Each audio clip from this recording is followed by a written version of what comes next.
Hello, and welcome to my little stream here. Sorry I'm late. I know that my life has been all over the place, and setting a start time and putting in a little extra 10 minutes in there. Wasn't quite ready yet, but we do have some good stuff for y'all today. Um, I see that I have tons of people joining me. Thank you all for coming.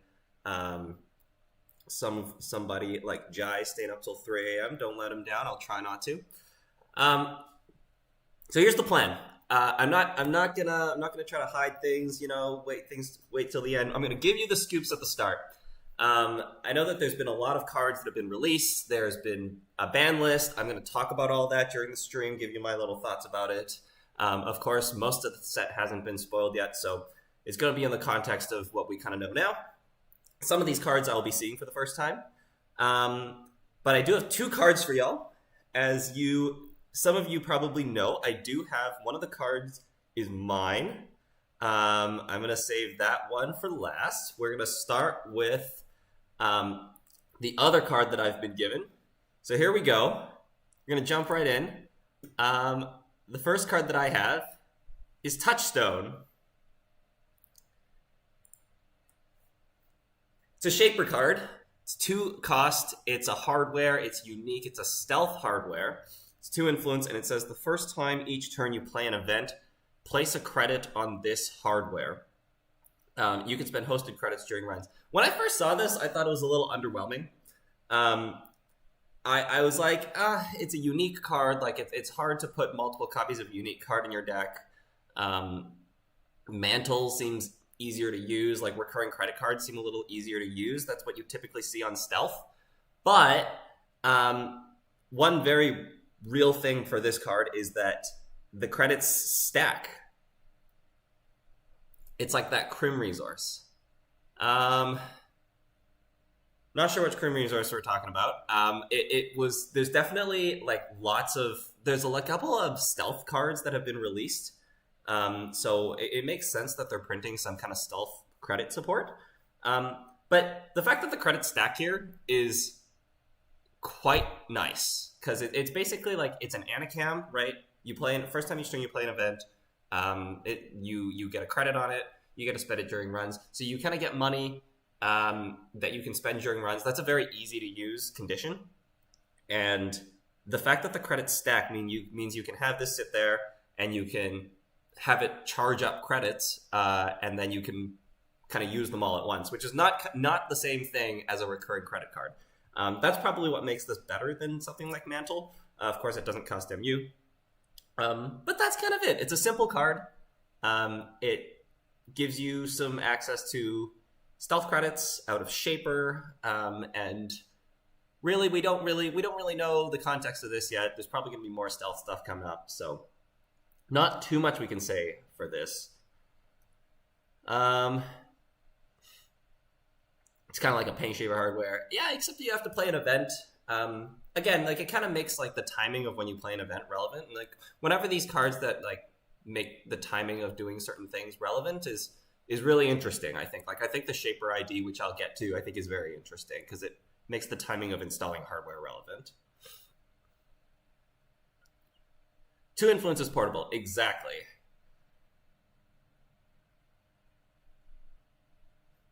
Why did I get Sai to draw horses on it?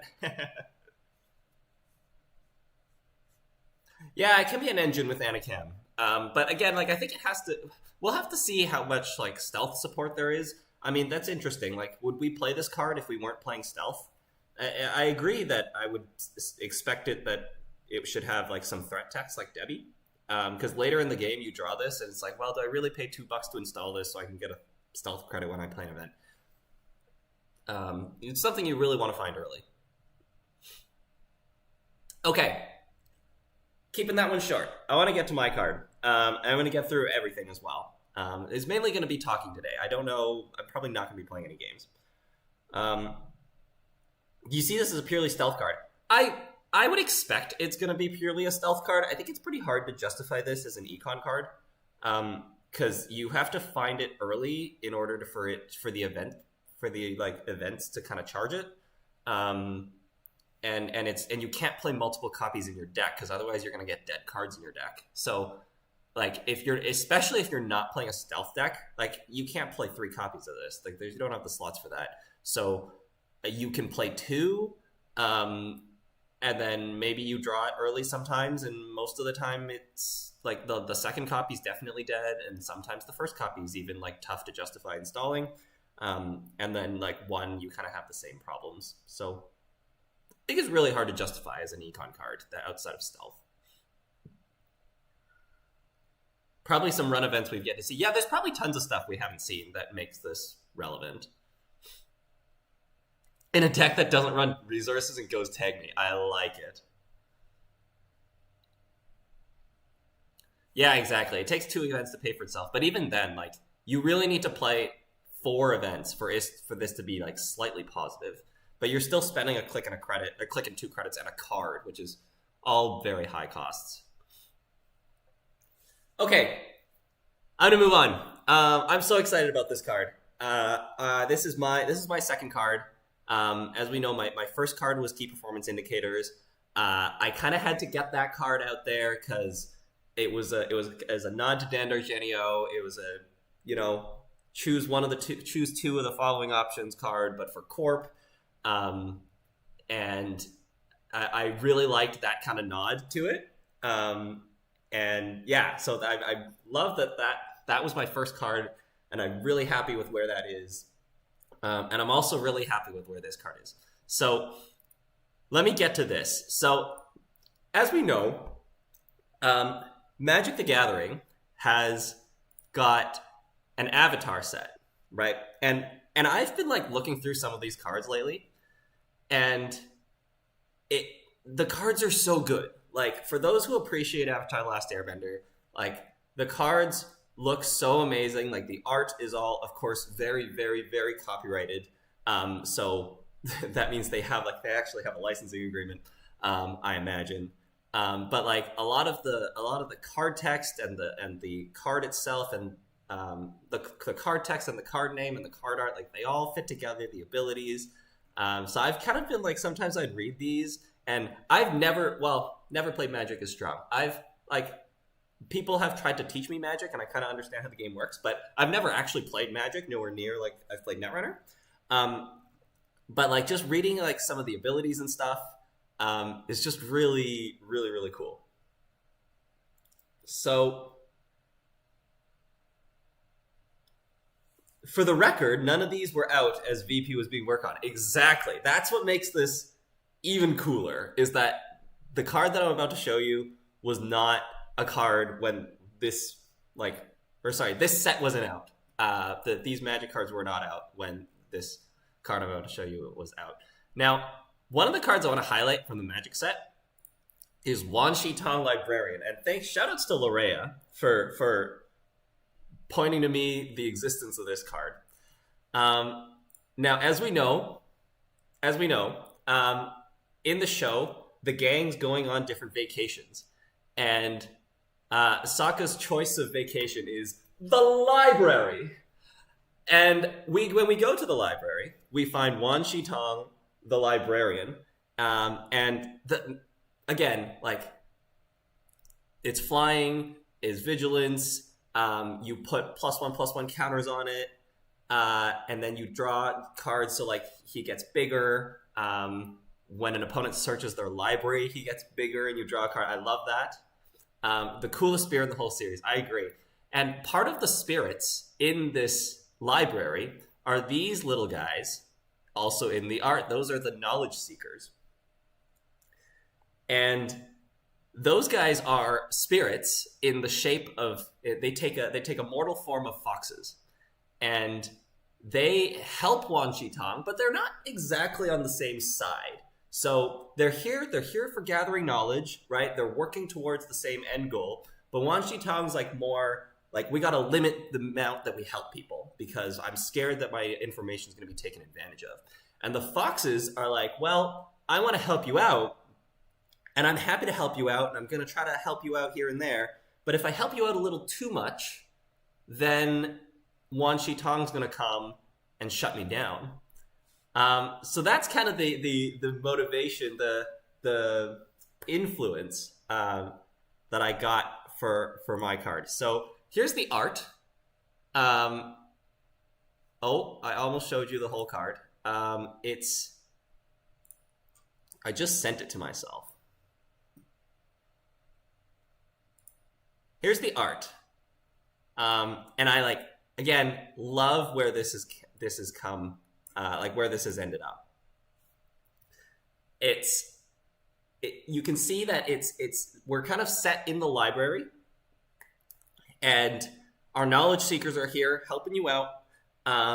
And we've got a little nod to Wan Shi Tong up in the corner there, who's kind of watching and making sure that the foxes don't help you a little too much as they kind of give you that knowledge that you're seeking. So, as some of you might have noticed already, that this is a piece of ice. It is templated here. You got that little bump there. It is a piece of ice. And here we go. I bring to you Knowledge Seeker. Knowledge Seeker is a 5 res, 5 strength code gate. It's 3 influence. And it says, whenever an encounter with this ice ends, if it has 3 or more hosted virus counters, purge virus counters and derez this ice. And it's got 3 subroutines. The first sub is place 1 virus counter on this ice. The second sub is look at the top 4 cards of R&D and arrange them in any order. And the third sub is end the run. The most impactful thing about this ice, so I kind of understand, is it's a big end the run code gate, which we haven't had for a while. Like we have Valentau, right? But what big end the run code gate do we have? And this is kind of like going to put some more Jinteki ice on the map. It's got a virus counter sub. So this is kind of funny. When I first designed this, there was Bankar running around, right? And I was like, this card is going to be really good against Bankar. And now Bankar is banned, so that's kind of a little sad. But this card is definitely really, really good on numbers. Like a 5/5 end the run code gate is not something that has existed before. Being able to look at the top 4 cards of R&D and rearrange them in any order is a very nice ability. I was at first hoping that it would have a bit more of a credit face check to it, but we ended up taking that off. And I think the way that the card has ended up right now makes it especially interesting because there's no subroutine on the ice that gives you money. It means that you can actually just bounce off this 3 times and it could just get derezed. And depending on the board state, that could actually be quite bad for the corp. So, because $5 is a considerable amount of money, right? So, because $5 is a considerable amount of money, sometimes you install this ice. And again, I'm telling you all this purely in theory, because I have not played with this card. But sometimes I imagine you install this ice and the runner runs it. And you're like, well, if I res this, the runner could actually just bounce off it, hit it 2 more times, and then it derezes. So you have to really think about is the res worth it? But when it is, if you have this on the innermost position, or if the runner doesn't have the luxury of spending a bunch of clicks, they have to deal with a 5 strength and the run code gate. And giving you some information on R&D is so much late game protection. So early in the game, this card's going to be not that strong, but late game, card's going to be really, really strong. It's something that players are going to have to think about. It is 3 influence. It's going to be a little difficult to port, which I think makes sense. You don't want the threat of this being everywhere. It's going to be primarily in Jinteki. And yeah, the purge effect is also really nice. It's an incidental purge. It is a purge that's controlled by the runner. So I wouldn't rely on this to purge virus counters because, again, it has to be, the runner has to run it for it to purge and derez. But it is an incidental purge, so it means that you get to maybe purge some stuff if the runner runs it at a, like, if the runner has fermenters installed or stuff like that. And as pointed out by, shout outs to Kronos Protocol in the chat, who's this is the part of the card that I really like, is that Fly Swatter and Mavris makes this quite a threat, right? You can res this, and it could have 1 or 2 counters on it, and then you can purge it away, and then they have to encounter it that many more times before it de-reses. So getting it in a deck where you're already kind of purging virus counters makes some kind of internal synergy in the list, and you can kind of set up plays where maybe you even just put a Fly Swatter on top of it, and that's actually perfect because they can't just bounce off the Knowledge Seeker because first they have to pay through the Fly Swatter, but you could also just not res the Fly Swatter until it gets second counter, and then you res it, and there you get your purge. So lots of things that can mess it up. I'm very excited about this card. I'm really happy about it. Yeah, I'm going to answer some questions in the chat. If the runner de-reses it from another effect, does it keep virus counters? Yes. Yes. Any card that de-reses or gets flipped face down, but it stays on the board, would keep any counters that was already on it. So if you have like a Regolith, for example, where Regolith says when you res it, you load it with money, and if you de-res it, the money stays there, and if you res it again, you'd load it with more money. Oduduwa Tollbooth Little Engine. Thank you, Alec. That's very helpful. The only other historic code gates with 5+ strength and a hard end the run. Yeah. And those are all, they all have their little gimmick to it, right? And this one does too. So it kind of fits in line with those 3 other ice. Of course, Little Engine being the only ice that was 5 to res, but 2 extra strength, but it gives the runner $5. This one is a little easier to deal with because it de-reses, so as long as you have money, you can always re-res it. Import Sandstone Angle. I love that. This card wants to be innermost ice so bad. Yeah, exactly. That's the thing. I was thinking about this. I was like, well, is this a card that you play at 2 of or a 3 of? And I think you actually play it as a 3 of. I was originally thinking it was only a 2 of because of its positional nature. But actually, it always wants to be on the innermost position. So you actually probably want to play 3, and you want to you want to get it down early, and it's protecting the server from the innermost position. And the later copies that you draw are also going to be good because the later in the game you get, the more money you're going to have, and the less time the runner's going to have to just come and bounce off your ice and econ deny you. So even the later copies that you draw and you install in the outermost position, you're probably in a state of the game where it's totally okay to put this on the outermost position. I also think that getting to arrange the top 4 cards is highly underrated. Oh yeah, for sure. It's tons of information. It's tons and tons of information. Just let Tatu Bola take care of getting in the right spot. There you go. Got some internal synergy with other Jinteki cards already.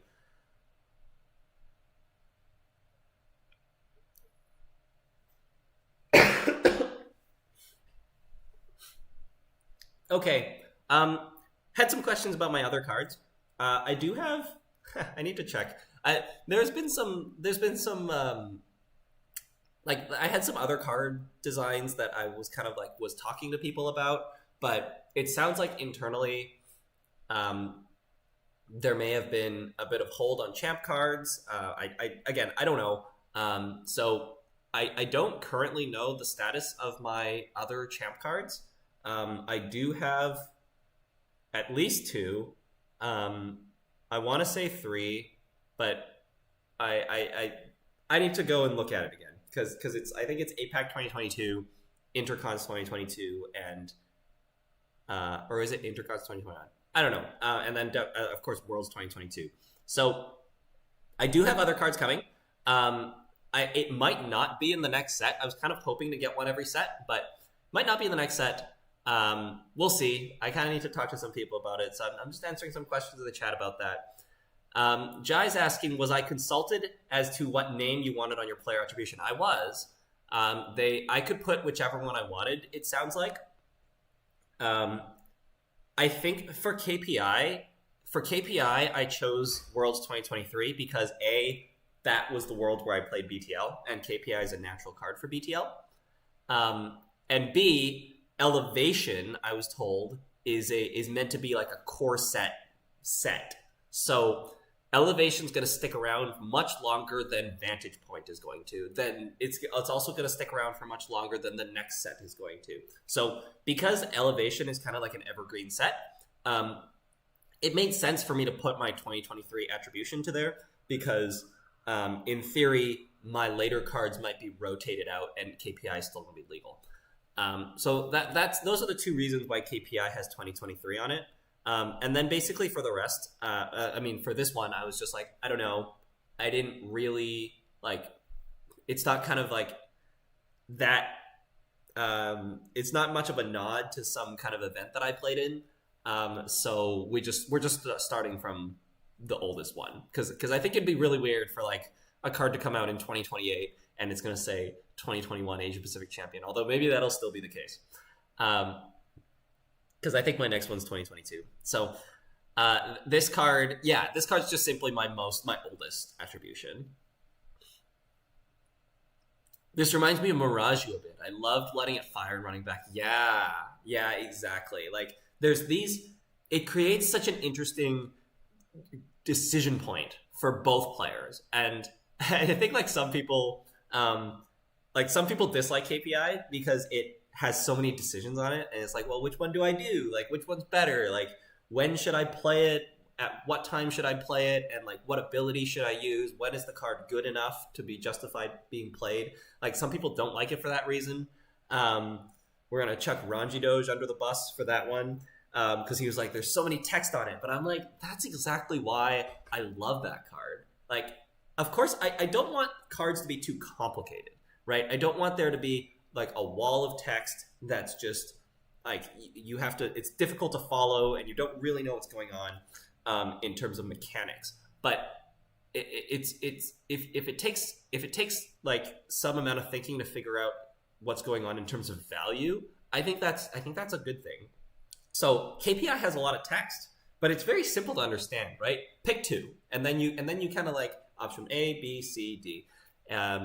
And there's a lot of decision making that goes on to the timing that you play and which ones you choose. And Knowledge Seeker is like the same thing, where the corp has to decide when they want to res it, when's the money worth it, like is the risk of them bouncing off it and it getting de-resed fine, like how long is it going to be there for, what do my next 4 or 5 turns look like, because I think I don't have the money to afford re-resing this in the next 4 or 5 turns.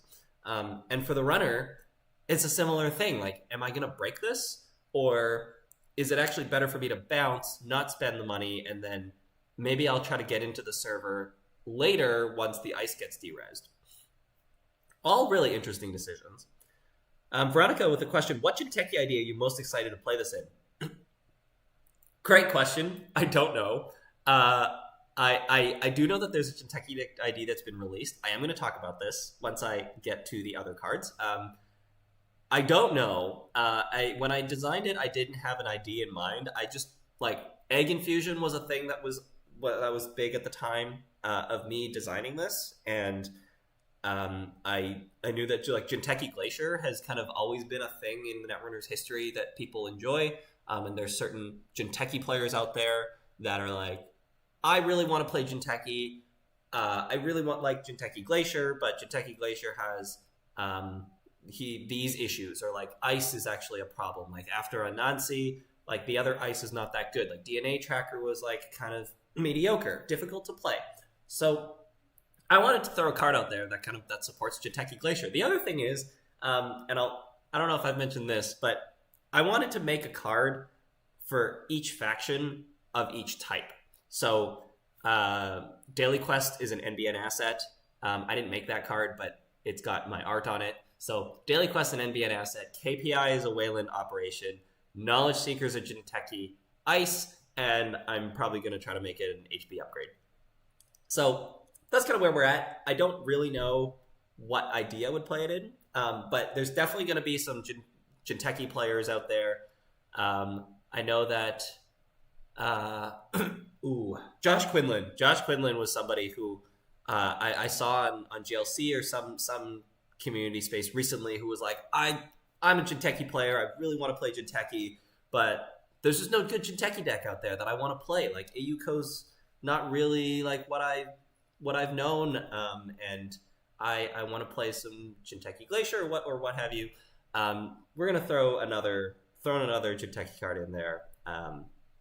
Yeah, Corpser. I'm definitely gonna be supporting the Corpse. Doing one for Brandon because Brandon's like, we got to push the Corp power level. I'm really, really excited about this card.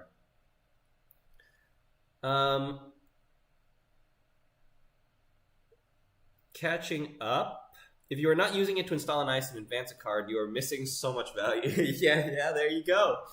I'm really proud of the KPI install an ice, ignoring all costs, half ability. Like that's really the ability that can scale. And that's really the ability that makes it complicated. Like when do we use the card? Like you should try to wait to use that ability. But sometimes you can't. Sometimes you got to use it to shuffle an agenda away, and like there's the flexibility that's nice in the card as well.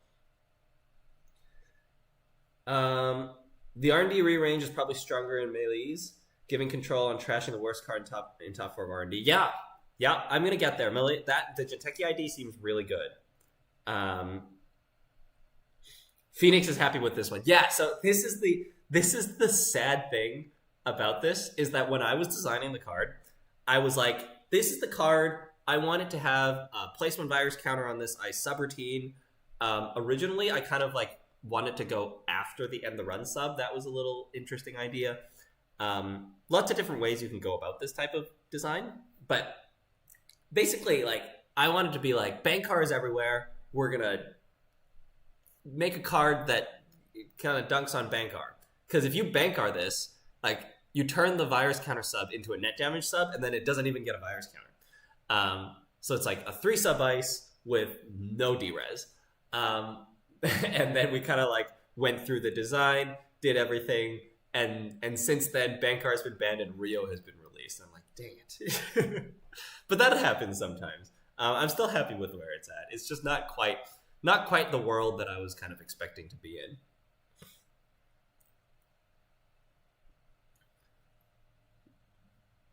Feels very high skill ceiling for both players. Love it. Yeah, exactly. How's it going, Nick Ride? It's good to see you. Adark sees this ice and cries salty tears knowing that you are running 3x map versus 3x fly spotter. I mean, the thing is, like, that's a lot of slots. Like, I don't think that's justifiable. Like 3 fly spotters is a lot. Like, maybe you could say that this, like, Knowledge Seeker is a big, like, chunky enough that it kind of makes up for the fact that fly spotter is weak. And they kind of support each other nicely. I could see that world. But 3x Mavericks is a lot for a card that is just purging virus counters. The self D-res would have such sick utility in Egg Infusion. Damn, that's true. Confirm no runner cards from William. In terms of champ cards, I think, okay, I have to check this. I think I have 3 cards. But at the very least, I have 2. In terms of like designs to come, and so there is going to be a runner card. My goal right now is to do an HB upgrade and a runner card. I had a criminal resource that was kind of pitched. I don't know if that one's going to happen, but there is going to be a runner card. I don't know when it's going to happen, but there definitely is going to be a runner card. Earlier this day, I wanted more ice with junk subroutines, so I'm rather happy with this design. Yeah, I like these types of subroutines as well. It really shows people. Especially when you're learning the game, that you have to read all the subs and figure out what the card does, because that's a subroutine you want to fire. I think that's something that early, like, new players don't necessarily do. Botulus loves this. Spend the last counter or 2 breaking the subs, then you purge its non-counters. Yeah, I guess so. But it's like, that's a timing thing. and it, I mean, if anything, it gives you some information about when the runner's going to run. But I don't know if that's actually going to end up like making the decision as like it's not really going to influence the decision as the when the runner's going to run. Because I mean there is one sub. This is the thing, like if you put this on R&D, then the arranged top 4 is going to matter a lot because that's going to be the cards that the runner accesses. So I imagine that's probably what's going to happen. Is this card's going to be the first ice on R&D, or the first place you put the first copy of this is on R&D, and then you kind of figure it out. Like you got HQ, you got a remote, maybe archives, right? Because you got a Mavericks and archives. So you put this in front of archives, you have a Mav in there. That's really interesting. It's a complex card once you think about it a little more, but which is exactly the kind of card that I enjoy. We need the JNet button to break all subs that makes sense for all the encounters with this. Oh yeah, I'm so sorry. That's so true. On JNet, you just click the boost strength and break all subs button. And now we need a button that says break all subs that makes sense. That's funny. Oh no, I didn't even think about that, Wenjong. That this card is going to be a quality of life nightmare for runners on JNet. Because they have to click for the strength and then click for the 2 subs and then click fire. Like that's actually like a huge quality of life decrease on JNet. Oh no, I'm just realizing that. Finally, a card better in paper than on JNet. Yeah, for sure. The match where I put this on archives is an interesting one. I guess if they put Eru down, it is nice. Yeah, exactly. I mean, but then even then, like Eru is kind of going around it, so they don't even access the Mav and it purges. So that's true. Like I don't know how many like maybe in the matchup where your opponent is trying to play. What's the card? Immolation Script. It's not Immolation Script. Charm Offensive, right? They're trying to play Charm Offensive on you. So you put this on archives, and then they have to, if they're trying to Charm Offensive something, they have to access the Mav, and it'll purge it. There you go. More cards that make people read is good for the game. 100%. It is the game 1 credit and put a virus counter button on JNet. Oh yeah, true. We already have practice breaking hammer 1 by 1 with our revolvers. Okay, so there's the card. I'm really happy with this. I'm really excited. I'm really excited for Vantage Point to come out. I'm like the meta's gonna, like the card pool is gonna be different. There's a lot of impactful cards here. I'm really I'm gonna be playing, and I'm gonna try to play in events and stuff. Okay, I'm going to talk about the other cards. This did kind of come up. I'm going to mention this now because it's like this is something that's going to come out on the King's Court podcast, and I kind of feel weird like doing a stream and not mentioning this right now. But Catalogger's kind of funny with this card. That's right. So I keep getting distracted. So I want to go through the rest of the set. I want to go through the ban list. I'm excited to play this card and all that stuff. I do have a bit of a sad announcement to make, and it kind of came up because I was kind of talking about like what the next couple months is going to be like, and like I'm going to play in the set, play in local events, and we're going to travel to as many tournaments as I can manage, but like life is busy. But Worlds was announced recently-ish, sometime in the last month. It's going to be on the first weekend of October in Montreal. Very exciting. Unfortunately, I have a wedding, not my wedding. I have a friend getting married that weekend. So I've kind of like been speaking with Fa about it and thinking about it. We've decided that we're going to go to the wedding because I have to go to the wedding. It's one of my closest friends' wedding. Which means that I'm going to be missing out on Worlds this year. So I am quite sad about that. But I'm going to try to play in as many online events and as many like in-person events everywhere that I can. And yeah, we're gonna try to get get our way up the beanstalk without attending Worlds. We'll see how we do, but I am quite sad. It is, of course, it's on home soil. It's in Canada. It's in Montreal. And last time, like Continentals was in Montreal last year, and it was such a good time. And I know that all of you are going to have such a good time. But yeah, myself and Fa are not going to be able to make it to Worlds this year. Yeah, very sad about that. But I wanted to get that out there. I feel like I've been like expecting myself to be at Worlds since 2022. But we've been doing it. But man, the one that's closest to home is the one that I'm not gonna be able to make. But as we know, APAC it's going to be in EMEA next year, and then APAC the year after. So I'm kind of looking forward to maybe a Singapore Worlds in 2028. Don't know if Jai is still awake. I hope that he isn't, because it's probably very late over there. But I hope that he is, because always good to have him around. And yeah, maybe we'll get a Singapore Worlds in 2028. And I've always wanted to go to Singapore. We're going to try to make that happen if I can. Beanstalk mentioned. Yes. New season announced, by the way. Mung beans. Oh, yeah? There was some people. There was an AMT yesterday, and I was honestly considering playing in the AMT. I was like, the reason I say it this way is because like I didn't have any decks, right? And I was like, I'm gonna build a fun Topan deck and like build some other crazy other deck, and I'm gonna like just pick these cards that people don't play, and I'm gonna play in this AMT.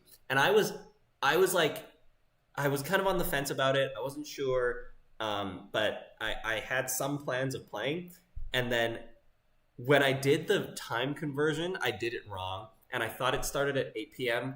Pacific time, but it was actually started at 5 p.m. Pacific time. So by the time that I was like, I saw that, the tournament's in half an hour, it actually started 2.5 hours ago. And I missed it. So maybe I'll make an appearance in some AMTs coming up, because again, we gotta, especially with the new set dropping. Like this last one was with the old cards. But the new set is basically releasing next week, and we have a local event this coming weekend where we're going to be playing with all of the spoiled cards legal. So not the whole set, but any card that's been spoiled. So greatest opponent is time. Oh yeah, time is going to time is a struggle sometimes, for sure. Let's talk about the new set. Let's start with the ban list. Love this ban list. I really do. Daily cast ban, whatever. People, I'm sure there was a lot of thought about side balance and about runner econ, and I love that that's going on. I don't want to discount that work. It's hard work. It's really important work. I guess like in terms of abilities that I like and don't like, daily cast is a whatever card.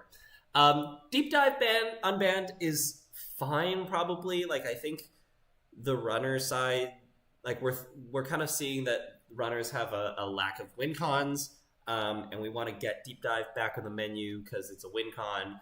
It's a very impactful win con, and I'm actually totally okay with that given the Sable ban, because if that means it can't be ported into Sable anymore. Arisana is still going to be a problem. Like, I can see that being an issue. Like the playing deep dive in Arisana. Like Arisana also got another card.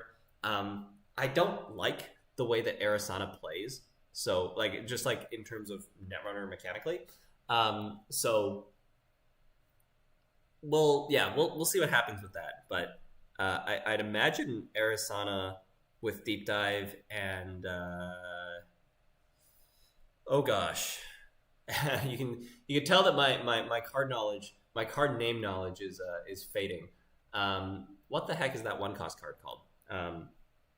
You guys know what I'm talking about. The card that gives you a click when you pass a piece of ice. So the deep dive with that card, and like there's other Arisana support. Like we're already kind of seeing Arisana like Illumination, right? Like Wig of Pencils deck with Illumination. Like that deck is quite good. I've been recommending some of the people that when I'm coaching to play that, if they're interested in playing Shaper and they're interested in doing some tricks, is like I think that deck is a very good introduction to Arisana. Because you kind of like draw your cards, get your cards down, and you're taking opportunities to trigger your abilities. Pikachu, there we go. Yes. Thank you. Knowledge Seekers made me way more excited for the release event. I love that. Yes, Vancouver has a release event. For those of you who are maybe in and around the Vancouver area, come to our release event. Come join our Discord. We have a release event on March 8th. And yeah, it's going to be a great time. We've got like the new set should be there by then. We're going to be playing with the new cards. The amount of times you beat me with Lat Wheels Deep Dive, though, that's like, yeah, like that's a good one. Like just playing wheels. But I think like Pikachu, like once you move past wheels, like if you're like trying to make Pikachu work, then you're kind of naturally playing Arisana. And again, like I just don't quite like the way Arisana plays, because Arisana is like a much more aggressive identity. You can't, like, compared to Lat, you're kind of like flailing for draw if you don't find your card draw cards. And Lat is just so nice because you can, if you don't draw your card draw cards, you can still draw through your deck with your ID.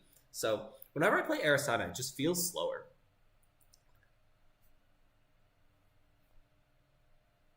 Travel to Victoria and teach LRR how to play ANR. Not sure what LRR stands for.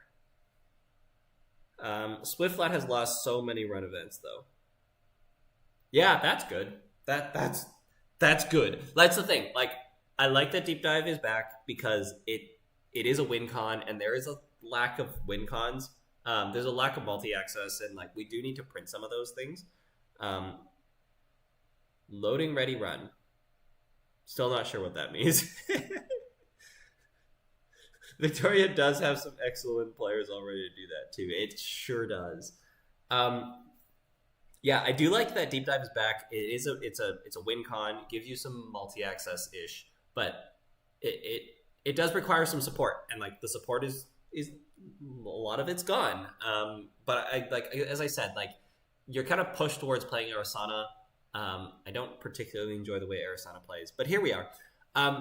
DreamNet is being unbanned. I have to talk about that with the banning of Hashiko. I love that Hashiko's being banned. I think Hashiko was always like way too good of an ID compared to all the other Anarch IDs. I think a lot of people share this view that it pushes a lot of Anarch IDs out because it's difficult to justify playing those other IDs if you have Hashiko available. So I love the Hashiko ban. I think it's going to make IDs like Topan, which I mentioned earlier, maybe more of a real ID that you might look at. And DreamNet being unbanned, I think makes a lot of sense. I think they banned DreamNet because it was too good in Hashiko. You can now play this in the new Criminal ID in Vic, which we'll get to. But DreamNet just being like a 3-cost install resource, draw a card, even if you don't get the credit. Cool card to have. Nothing wrong with that card inherently. Catching up on a bit of chat. Can't believe Lat dodged this ban list, to be honest. I mean, like, the thing is, like, I don't think Lat is like nowhere near as dominant as Hashiko is in terms of the Anarch faction versus the Shaper faction.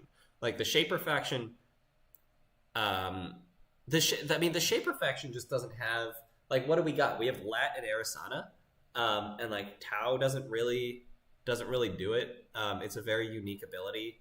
So I feel like if you ban if you ban Lat, then you're just stuck playing Arisana. And like Arisana is a very unique ID. Like when your ID is Arisana, a lot of the deck builds itself. And like when your ID is lat, like lat is the generic ID. Like you could play any type of deck in lat, and I feel like you do need that type of ID. Of course, there's going to be this new shaper ID with the name I don't remember, but it's good to have like multiple different IDs that you're kind of thinking about. And I think in terms of power level, like the new shaper ID is quite good. It's quite good. I think you can justify playing that over lat many times. So I kind of like the balance there. And again, like lat, I think is an interesting ID. Like it makes you plan your turn. It makes you think about like the cards in your opponent's hand. Like it makes you focus on, like it makes you pay attention to information that you might not otherwise usually focus on. And those are the types of abilities that like make people think and make people consider things that they don't usually do. And I think those abilities are always really good for the game.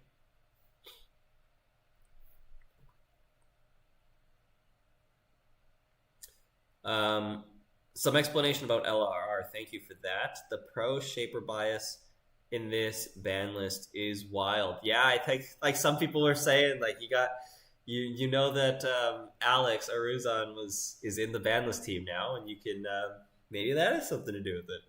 But like I don't. With that said though, like I don't think it makes sense to ban lat because I said like it's not as dominant as Hashiko is in the respective faction, and like I think maybe Arisana is like still kind of technical to play. You can fall into some traps with Arisana. You can install too many cards. You could like be playing too aggressively when you actually should draw. Because drawing is like a difficult thing for Arisana. Because the rate at which you get cards out of hand is just going to be much faster than the rate that you can get cards back into hand. So that's interesting. And I mean, I don't see kind of a ban for Shaper that makes too much sense. Like I don't think Shaper is like that much of an issue right now. Would love to see you design a new NBN mechanic to give NBN a distinct new playstyle, especially since the FFG NBN signature of traditional tracing is not the same anymore. Oh, that's interesting. So, Truce, here's the thing. I'm not particularly good at game design, I don't think. Like, I'm not the most creative person. I'd much rather, like, somebody... And this is kind of why I never joined playtesting and design and that stuff.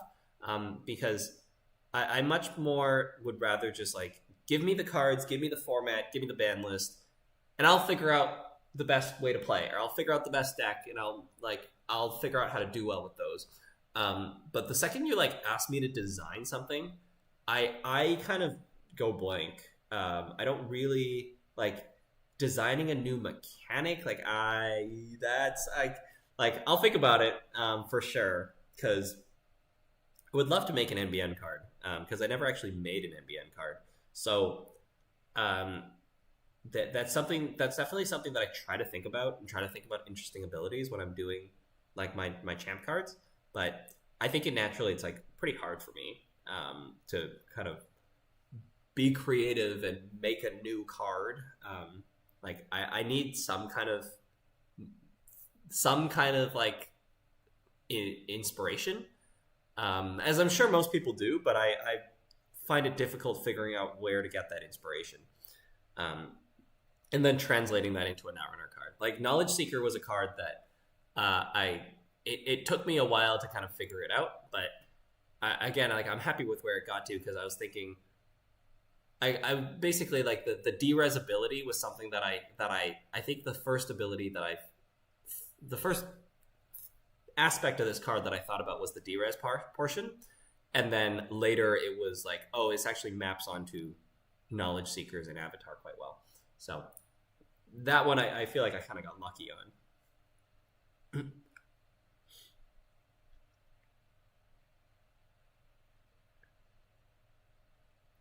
Oh yeah, Maggie's another Shaper ID. Forgot about that one.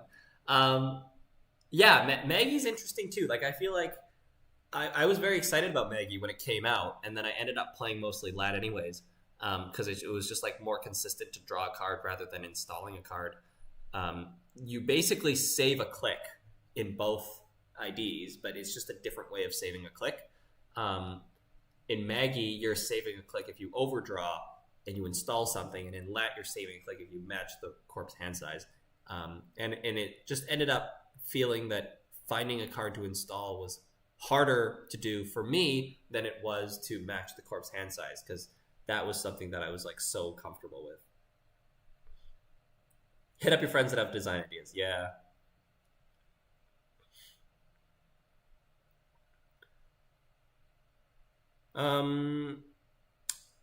Knowledge Seeker goes well with Mitra if you need an emergency replacement of it. That makes a lot of sense. Yeah.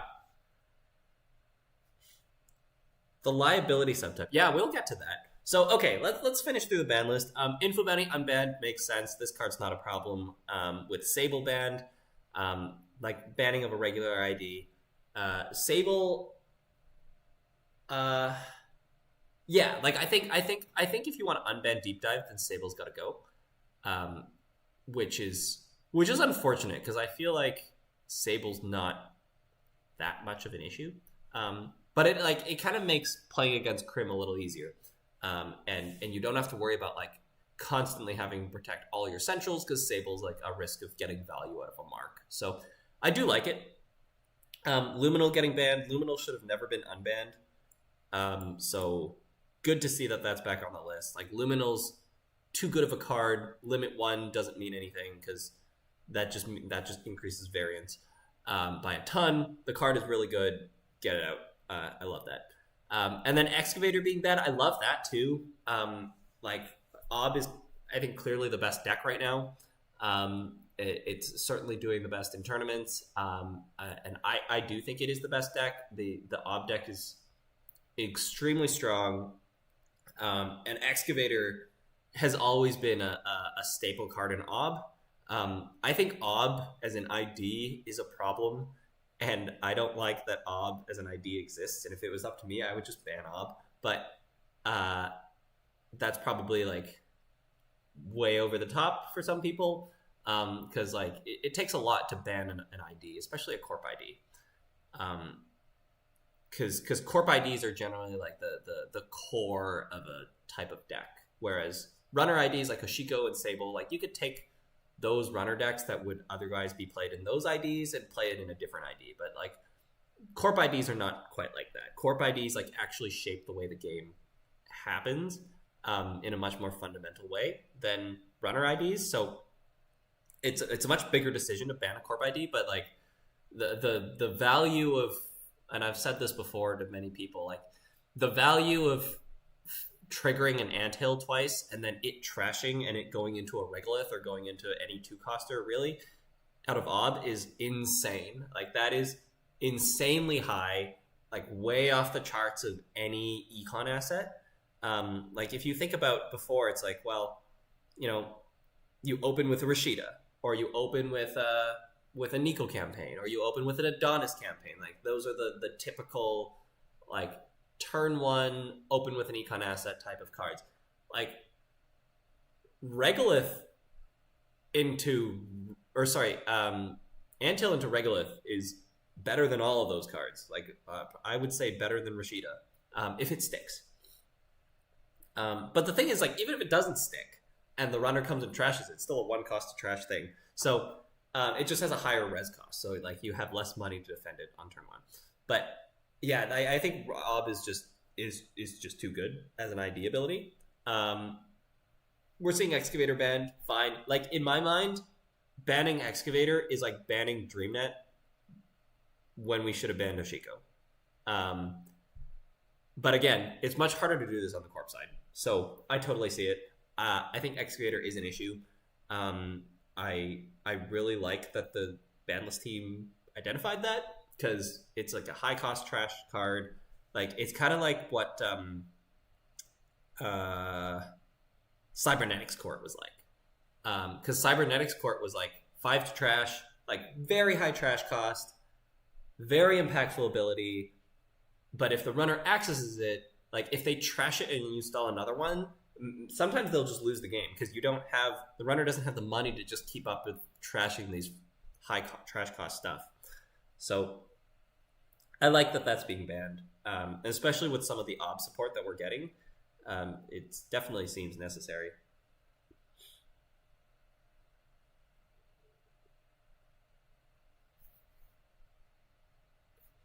Giving ob border control back is a problem. I am going to talk about that. That's an interesting one. Okay, I'm going to talk about all 16 cards that are on NetRDB, and then I have the other cards that are in, as you see, in all the other tabs up top.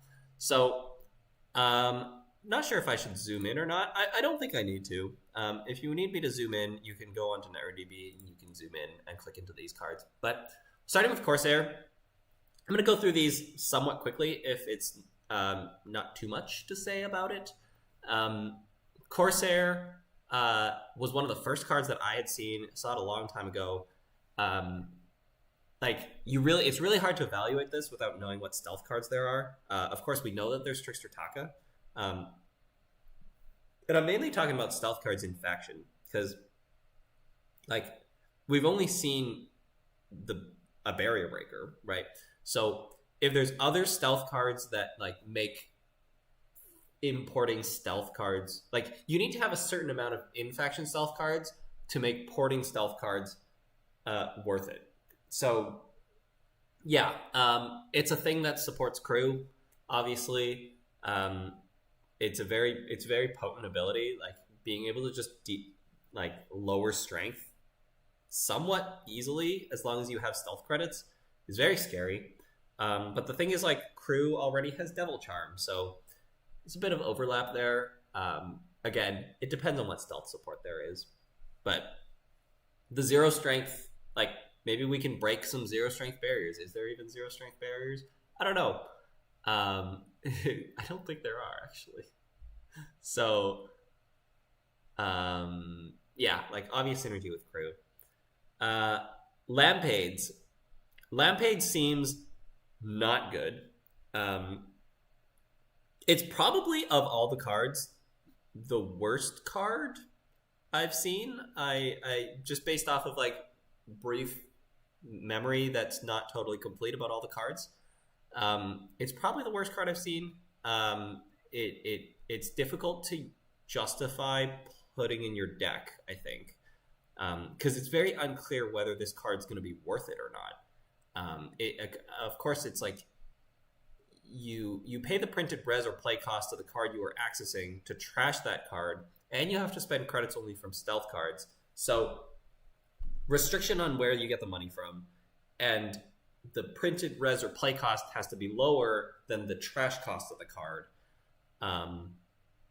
Of course, you can use it to trash non-trashable cards.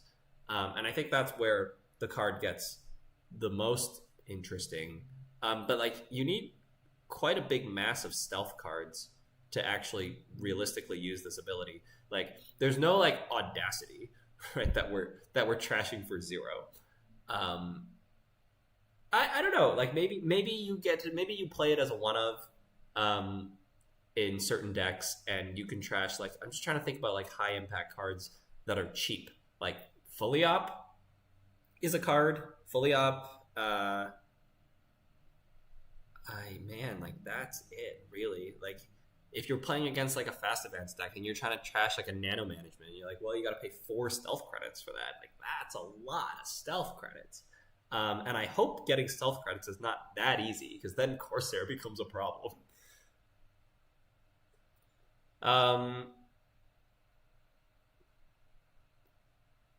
Technically, Logjam is zero strength.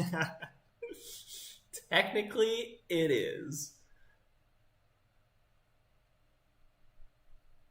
Oh, true. Thank you. Yes, I can click on this. I can click on it this way. Yes. Let's do it that way. Thank you for that. Let's move myself here. Okay. Could actually zoom in a little bit. I'm just catching up on chat. There we go.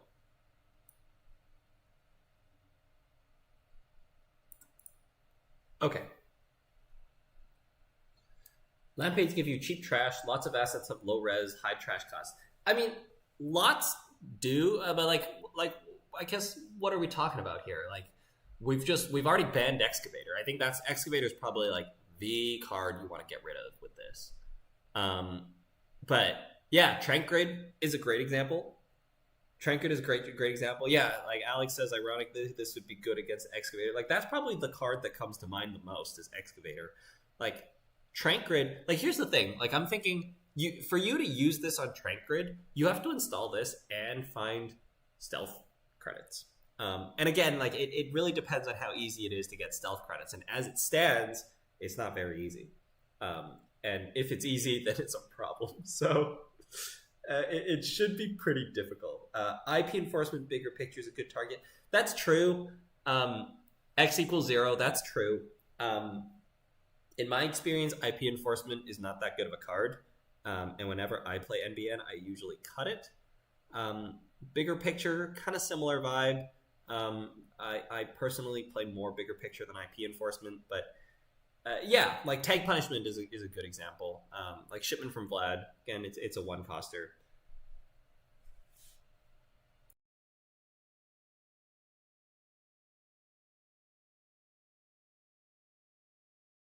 But yeah, I think Chronos Protocol sums it right up.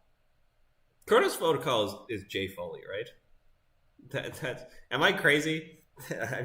or I'm right. But yeah, Lampades didn't take up memory. It would be more justifiable, but it's a program, use restriction, stealth. Again, maybe you play it as a one of, maybe it's a deck with simul chips.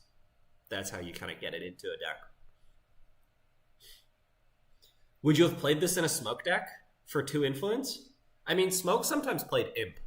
So, I'd still rather play Imp. Because, again, like, the stealth credits shouldn't be that easy to come by. But it is power counters, so you can't purge this the same way you can purge an Imp. So, and it's one less influence than Imp. So I think that's a good shout. Maybe there's like a stealth shaper out there where you naturally have simulchip infection, and then you can put a copy of this in there. And like, I mean, it depends on the corp meta too. Like if you have a corp deck that's like got a ton of non trash cost stuff, that's cheap. Like it's some kind of combo deck. It's trying to play fully op. We're going to get to a deck that's maybe like that in a second. That's a deck that you might want to play this. B1000 for 1, Blotter War for 1. Yeah, but like I think that's the thing is like you're paying a stealth credit to trash that and a third of your 1 cost program rather than paying 3 regular credits. So like let's say the stealth credit is 1-1, which it shouldn't be. Then you're essentially saving $2 by using a third of this card. It's like you're spending a click and a credit. Yeah. Once you kind of like delve into that math, it ends up not being that worth it. But it's flexible. So yeah. It's probably better than my initial reaction to it. In asset matchups, you aren't constrained on stealth credits. Other matchups demand for breaking ice. That's very good. That's a very good point. Very, very good point. Oh, sorry. We'll get to that in a second. Stick and Poke. This card currently doesn't quite make sense as to why it exists. I think there's going to be some other card that synergizes with this. There's only 3 reasons why this card is a positive effect for you right now. A, you're trying to cycle a card with raindrops. Terrible reason to put this in your deck. B, you're trying to trigger Steel Skin or Strike Fund. Also a terrible reason to put this in your deck. C, you're trying to trigger Rio, which is the only legitimate reason you would put this in your deck right now. So is a 0 cost resource, you put it in your Rio deck. There you go. I think that's the only reason to play this right now. Otherwise, you're kind of just taking a net damage and drawing a card, and that's a really random ability to spend a card slot and a click installing to get. Someone's going to tell me you're putting it in your deck so that you can have 3 virtual resources installed for the purposes of a Dore, and that's true.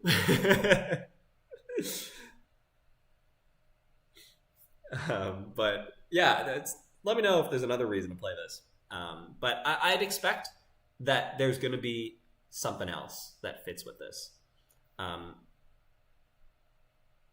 Is the confluence of all of these a reason for itself? I mean, I think it's really Rio. That's the one. Like, if you're playing a deck with Steelskin, Strike Fund, Raindrops, and Adore, you still wouldn't play this. So I think you have to be playing Rio. That's the ability that's like always active, is always going to make this relevant and a lot less random. Because all the other stuff is like very, very random. It's companion and gets Keiko value. Yeah, it gets you $1 when you install it with Keiko as well. That's true. One more thing I was gonna say. Oh yeah, the fact that we see this card makes me think that there's gonna be some other, like, when a subroutine fires, like they're gonna like maybe this card is just for Rio, and I'm hoping that's the case. But maybe they'll print some other card that synergizes off of when a subroutine on an ice fires, and that is bad for this guy. So I'm hoping that doesn't happen. But that's the thought. Don't like it. Okay, let's move on. Here's Vic. Vic is very exciting. Vic is a Crim ID. It says, once per turn, click at a credit, draw a card, remove a tag. It is obviously a ID that works really well with Transfer of Wealth. You would absolutely see 3 Transfer of Wealth in every version of Vic. You can also like synergize it with a lot of the cards that you'll see in Sebastião. So Friend of a Friend becomes really good. That's a 1 influence card. It's just like having a natural, really good ability for clearing tags is just very compelling, especially because some of the later cards we're going to see involves giving you tags. So this is always a card that, like, as a player, like, I'm somebody who's like, when I play runner, I want to be able to deal with all the different core strategies. And this is an ID that I'm definitely going to be looking at, because if I can make this ID good generally, then it also becomes like mostly a slam dunk against the tag matchups. So, and like tag matchups are generally like a big part of deck building and a big part of like deck choice when you're going to a tournament. And this is going to simplify it quite a bit. Is if I have a good shell with Vic, then the tag matchups become easier. So I don't have to spend that much energy and cards worrying about the tag matchup, because my deck naturally deals with it. So this is definitely something that I'm going to be trying to make work. Other cards to list that are useful for this, like we've already spoken about DreamNet. It's a digital ID. Crew is a card that gives you tags. Eru, Valentina clears tags, and then you've got Backlund, Botchkin, and Faction. So some cards there that, like, I just on like an initial look are cards that could synergize with this ID. Privileged Access is another card. These are all like there's lots of influence in there, though. Lots of Anarch influence. So some decisions need to be made in deck building. But I like it. I like this.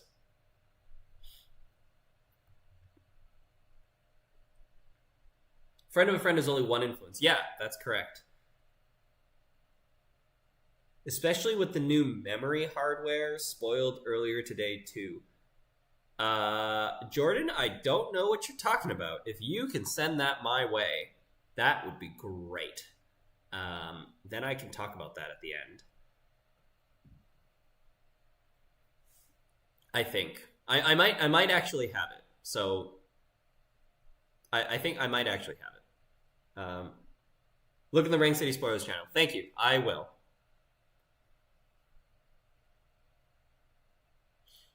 Vic definitely needs something that converts tag removal into winning a game of Netrunner. Yeah, I mean, sometimes you can overwhelm people with value, but yeah, I mean, that's true. Okay, going on with a lot of cards to get through. Underdomi Regulars. This card is fine. I think it'll be difficult for this card to see play. It's a great card in Baz. That's probably like the best place for this to go. Is like an ice gets rezzed, you install this, and then you get a trigger. and then maybe you play Window of Opportunity, and then he gets another res, and then you get another trigger. It's clunky. I think the decks that try to make it work are going to be very fun. I don't think they're going to be very competitive because you need to draw your cards in the right order. You're going to have a lot of highs and a lot of lows. It is cheap to install. Again, it's going to fit in a Baz D-Res deck. That's probably it. I think it's really hard to justify playing this card anywhere else because if you're not, like, you have to be playing like Window of Opportunity, which is like a natural card for Baz. So it makes Baz very interesting. And yeah, I can see a Baz deck. Like, Baz is already like fun in lots of ways, but you get this card, gets a bit of card draw on top of it. I like it.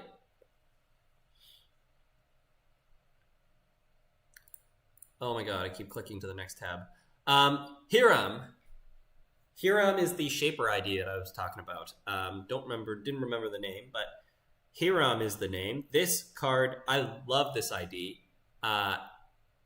Maybe the thing is, you run the risk. This is a dangerous ID to print because you run the risk that this ability is too good.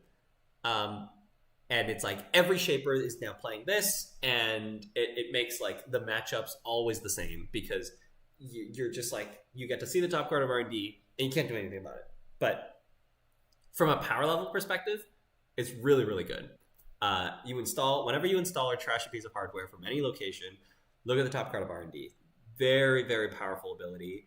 It gives you so much information. You're learning about what's coming up in the Corpse deck. You're learning about the Corpse deck in general.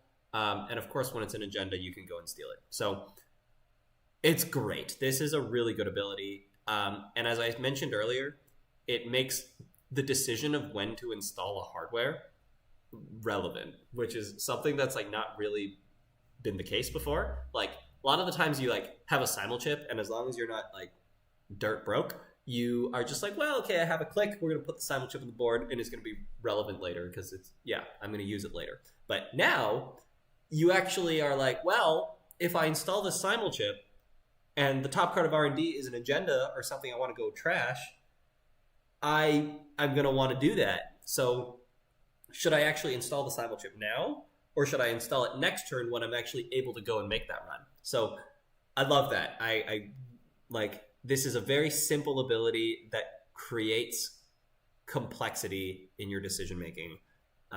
It's great.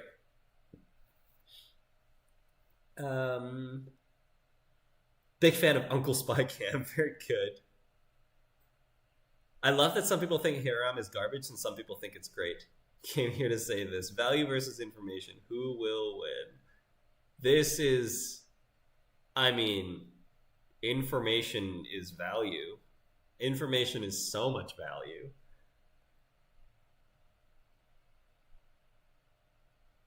Hitting R&D from whichever central is weakest? Yes. Yeah, so, I mean, I think, like, if you've, like, the girls deck, like, the girls setup of, like, all these cards that run R&Ds, like, typically, you probably haven't seen me play that too often. And it's because, like, I generally like to play a deck that's flexible and can deal with the corp. And this is like, I kind of view this as a passive ability where I get to passively see the top card of R&D at certain points where I decide when. And I don't necessarily want to fill my deck with R&D access cards, because the more like Beatrice and Eru and drones and Pretty Mary, like the more copies of those cards you have in your deck, the more situations you're going to put yourself in where, like, you really should contest the remote, but all your cards say R&D on them. So I'm kind of viewing this more as like as a generic value ID, in the sense that I'm getting value by seeing the top card of R&D. I'm making, like, most of the time I'm making a run on R&D, but I'm not actually making the run, right? Like, a lot of the time, well, like 4 to 5 times when you run R&D and get a single access, you're not going to steal an agenda. So 4 to 5 times when I install a piece of hardware, I'm essentially making a run on R&D. It's not quite that, because you can't steal an agenda, you can't trash something that you access, but the information is lots of value. I definitely like. I really like this card, and it's probably like this and Vic. Again, we've got a tournament that I'm running this Saturday in the Vancouver area, and all the cards that have been spoiled are going to be legal. And like, I'm going to be playing this, or I'm going to be playing Vic. Probably going to be playing Vic because it's a little more straightforward to build. Whereas this requires like a lot more thinking to build because like this is such a more flexible ID, so it becomes more complicated to build. But yeah, I'm definitely in the this is great boat.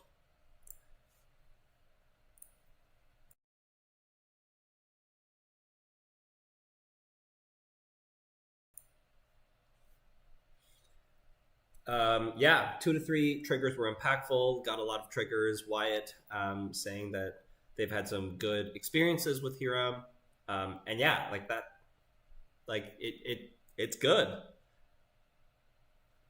Do you think Hiram will eventually have his ability turned off because he has everything installed? Um, and it says I'm a noob, noobs and nerds. Welcome to the game. It is. I don't think. Okay, like again, this adds the complexity part. It's a very simple ability. It's very simple to trigger, but it requires a lot of thinking and planning ahead. Otherwise, you're not going to get the most out of it. So uh, of course, it can actually be turned off because you have everything installed. Run the Net says Boomerang is so good to solve that issue. That's true. That has I've heard that being mentioned. Boomerang is something that can cycle. So if you're concerned about having like infinite installs, there's definitely cards that you can put in your deck that fixes that. Boomerang is a card. Harmony AR Therapy, like some kind of recursion or just Ashen Epilogue, which shuffles the whole deck back. Like those cards can solve that issue. But I think if you take a Shaper deck and put a reasonable amount of hardware in there and just slowly like install your hardware at strategic times, you're not going to run out. Like the game doesn't go forever. So you just have to I feel like I'm definitely going to be building a deck where I'm playing Reg Shaper with no recursion. Like no specific recursion to support the ID. And I'm just going to be strategically installing my simul chips, my console, my memory cards, my DZMZs, right? And I'm going to install them at times where I can actually follow up with a run on R&D. And maybe I don't need the ability right now, and it's going to be more impactful later. So I'm going to actually not install a hardware this turn. Like those decisions end up going a long way, and yeah, like that's like it again adds complexity to a very simple ability. As much as I'm not sold on this ID, I do really like the art on this guy. Boomerang is so awkward in here. Yes, Antoine, the real MVP will be Gachapon. That's interesting. That's a good shout. Gachapon does make a 10 of cents in this deck. And then you like, I think Gachapon's one of those cards where like you kind of build a deck and then you put Gachapon in it, and you don't put Gachapon in it and then build the deck. Because like Gachapon has an install restriction, and it's also influence too. So lots to think about there in terms of deck building. But Gacha Simulchip is 12 potential triggers. Yeah, there you go. Yeah, because it triggers off of trashing too. So that's true. Like that's a lot of triggers. And you know the top card of R&D doesn't change very often, right? It changes when the corp draws. So the only time that you can take advantage of that is by checking it after their turn. So 12 triggers is a ton of triggers. It's essentially 12 turns of Netrunner, really. Spin Doctor might change that a little bit, but there you go. Boomerang, of course, also trashing itself gives it a trigger. But as Antoine pointed out, like Boomerang is awkward because you have to install the Boomerang, and then like maybe now you want to run R&D. Like, did you pre-install the Boomerang on R&D? I don't know. Oh, wait a second. Install. No, never mind. No, Kevin has pointed out that that's not the case. You actually install the boomerang and then you choose where to target it. That makes a lot of sense. Whenever you install, look at the top card already. Yeah. Actually, boomerang is actually not awkward at all. Well, it is still, because like if you install the boomerang and it's not something you want to run, like now you still have to choose a target for the boomerang. So it's still kind of awkward in that way.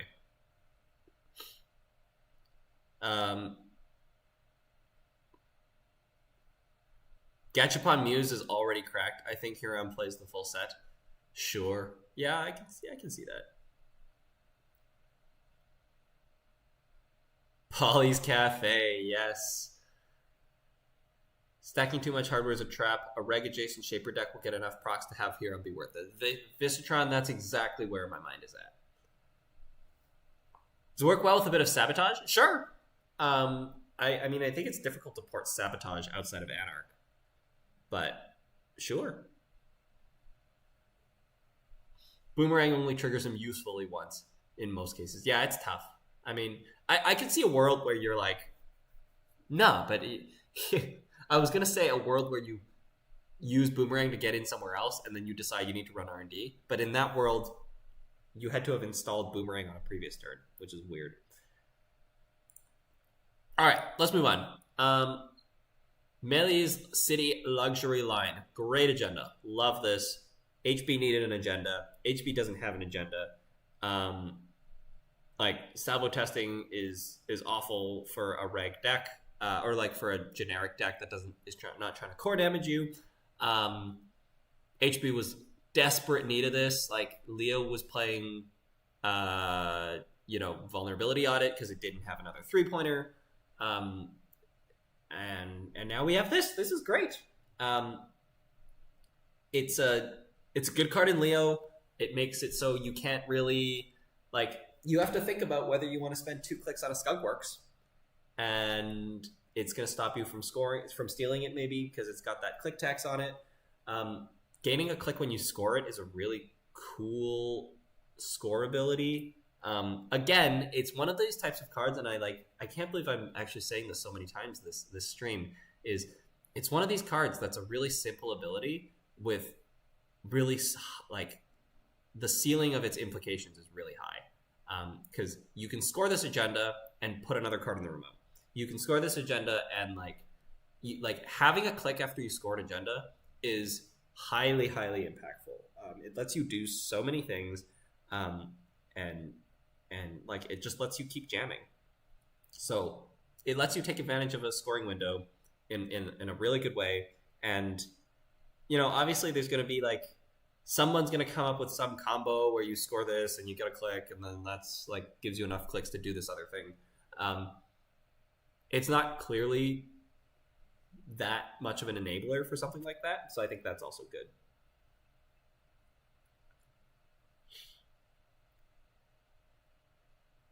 The corp needs to ask for action in between every draw once Hiram has Simulchip Gachapon installed. It's going to be so fun. That's another quality of life decrease. Ryan Hall, there's an official new Netrunner set. Yes, it's coming out next week or in 2 weeks. Sometime in the next, I think it's March 2nd. Don't quote me on that. Super hype for Neo Ikawa. Active policing stocks up too. Active policing, yeah. Lots of click tax abilities. If you score 3 in a turn, it's a luminal. That's excellent. Thank you, Sanjay. That's an excellent comment. I love that.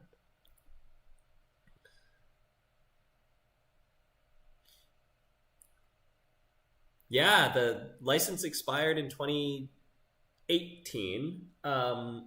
But the game is very much alive and well. Come check it out. It's at go search up nullsignal.games. Nullsignal.games is the website. There's a nonprofit organization that's run by the community for the community. Really, really good. Best community there is out there. Without the scoring restriction too. Yeah, three score 3 and you get a luminal without scoring restriction. Um, yeah, great card. Lots of click tax abilities. I think some people are concerned about Leo being too good.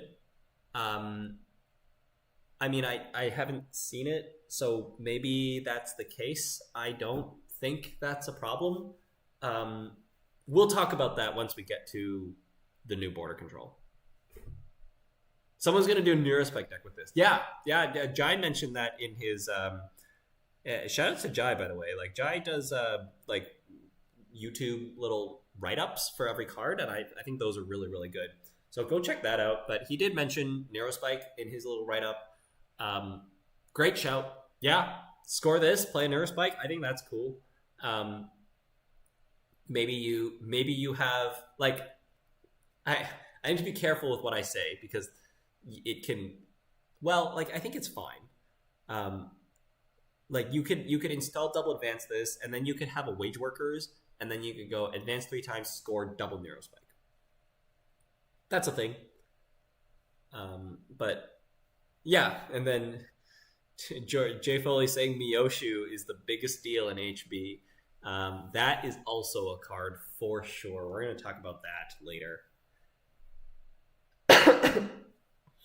Evie, hello to Evie.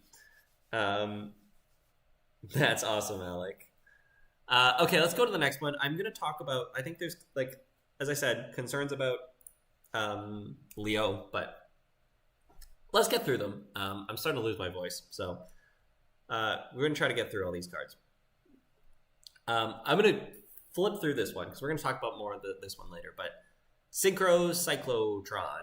Let's call it, somebody tell me what the short form of this is. Cyclotron? Synchro Cyclotron? I don't really want to say the whole thing, so we're going to have to, us as a community is going to have to come up with a short form for this. But first double operation you play each turn, cost click less to play. Cool. Let's keep that in mind as we look at the next cards. Melia's U. I just realized that it's the same Melia's IES. Yeah, it's the same word. So, like, this is going to be called Luxury Line, and this is going to be called U, or Melia's. I feel like we didn't really, like, did we think about the naming situation here? Because what are we actually going to be calling these cards?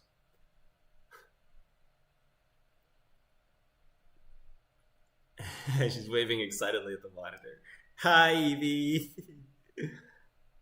Toron has been calling it Sycotron. Very good. Yes, this having 2 cards called Melia's is so confusing. Yes. It's called Melia's Choo Choo. Oh yeah, Melia's Choo Choo. That's so long though. Melia's is the city the set is centered on. Good to know. Didn't know that. We've been calling the 5/3 Train. Okay. Gonna score Train. You have access to Train. Okay, yeah, I like it. I like that. Rohit, call it a Train. So I guess this is supposed to be the city itself. I mentioned this a little earlier. I think this identity is quite good, probably. I think I've said this so many times before. I think AUCO is too good. So I think, like, is there a world where we ban AUCO? Maybe. If there isn't, then you're probably going to still mostly see AUCO. It's a different ID. Like I think PT is also a good ID. So, and Atea is also a good ID. So lots of, like, good Jinteki IDs out there. I think AUCO is just, like, a little over the top. It's probably going to be, like, drawing cards, and, like, AUCO is still probably going to be the better Jinteki. But this ID, on the face of it, gives you a credit every turn. And when it doesn't give you a credit, there's a 1 in 3 chance that you get to look at the top card of R&D, trash that card, and add a card from Archives to HQ. So, like, you know, you take a look at the top card. If the value of that card is not as good as the best card in Archives, then you trash it and you pick it up. So that seems quite good. Again, it's another one of these like simple-ish cards. I mean, there's a whole lot of text on here, but it's like a simple ability with like a very high skill cap. Because which server do you pick? And that's like a huge decision. And then like evaluating the card on top of R&D versus like best card in archives. Maybe there's worlds where you hide an agenda in archives, and you roll a 1 in 3 that you can save it. And as we said earlier, there's like synergy with like abilities that rearrange the top card of R&D, like Knowledge Seeker, like maybe something else.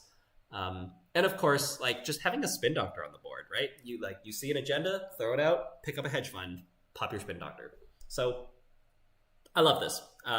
Great ID. One thing I just noticed is that the faces all have the Mark Dice symbol on them. So now we can definitively, like, it is on a card which symbol is which. It's the university in the city. I see. Chris Dyer had such a lovely, coherent explanation of the strength of this idea on the process. Really helped me think about this card.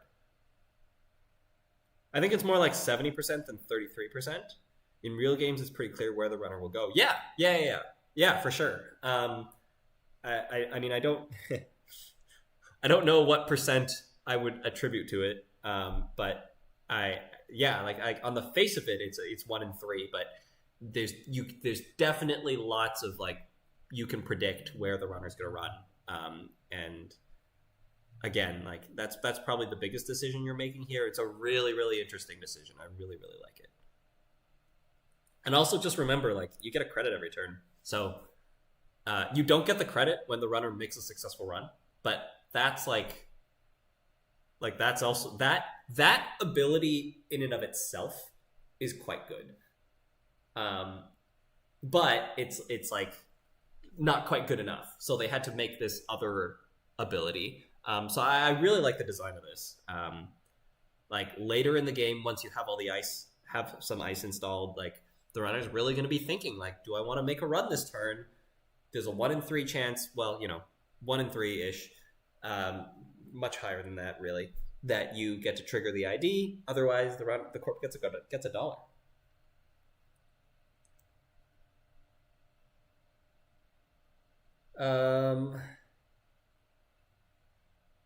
Not yet. He has a required reading vid on the subject. New use for the Mark die. That's hilarious. That's funny. Yeah, Rip Sable. Every time I see the official Mark symbols, my opponent sees the HQ symbol as an upside down trash can and thinks it's archives. Yeah. Okay. Next one. Want to get through it. Editorial division. Difficult ID to evaluate. I'm probably going to just skip through this one. We'll talk about this in relation to other cards, but it lets you search for Black Ops, Gray Ops, and liability cards.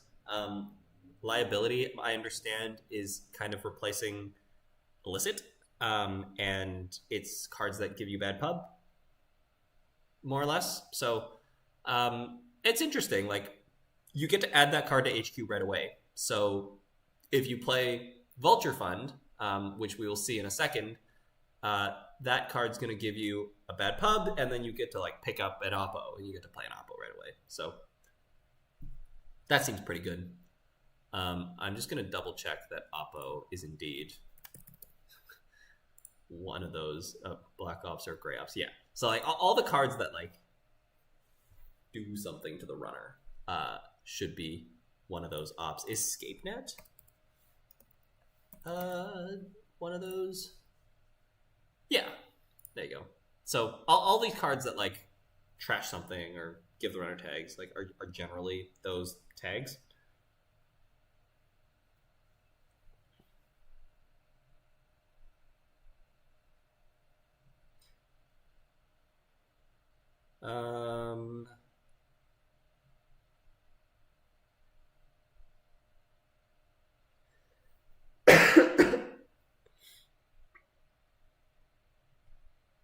So many new kill lines, runners won't know exactly. Yeah, I'm gonna let. There's a bit of a conversation in the chat. I'm gonna let that. It sounds like most of those are being answered. So I'm gonna move on. Not much to say about Magistrate.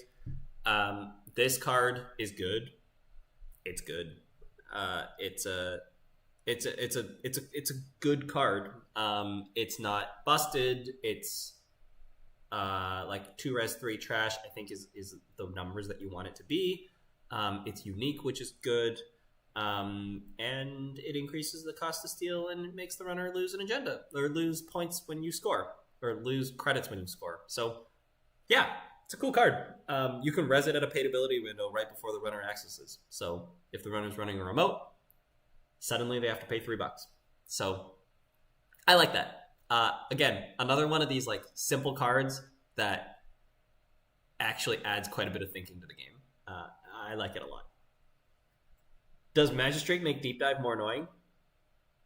Sure. Yeah, it definitely does. I mean, it depends on how much money the runner has, right? Like sometimes if the runner just has the money, then it's fine. Like $3 is not the end of the world. Like if you're stealing agendas and you have to pay an extra 3 credits and you have the 3 credits, it's okay. You'd still pay it. It's the times when you don't have the money and it actually prevents the steal. That's the kicker.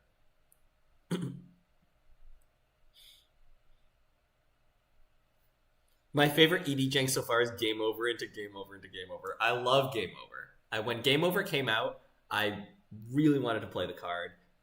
It's still a card that takes up space in my head rent free, as people say.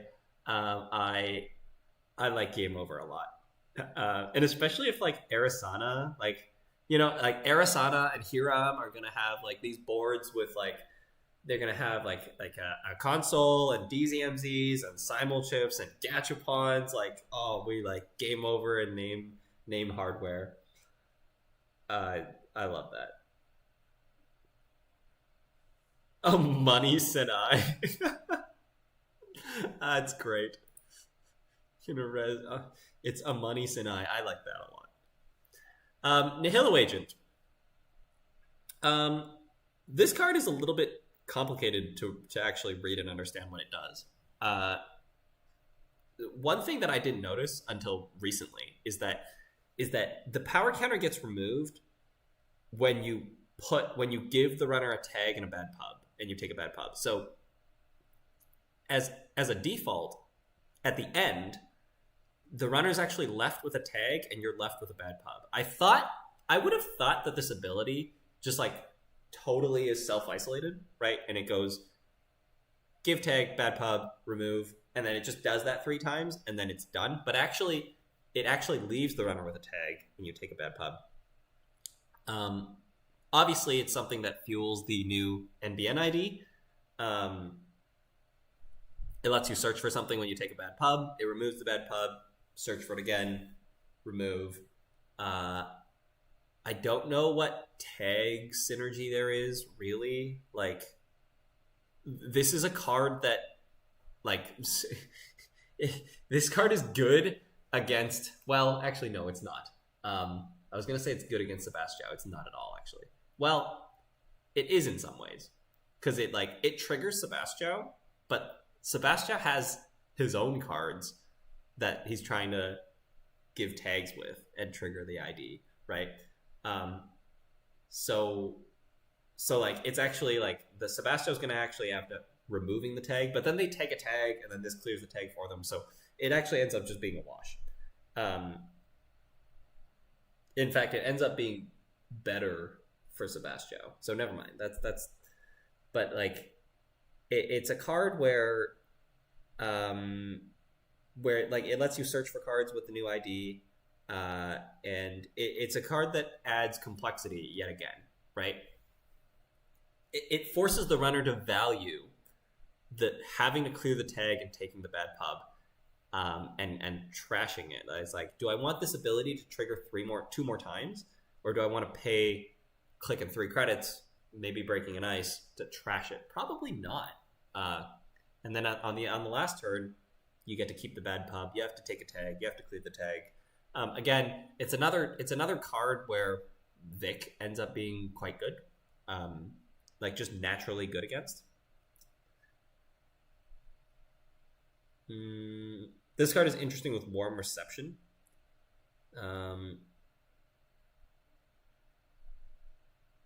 I don't know why particularly. Oh, right. Oh, because you're derezzing it.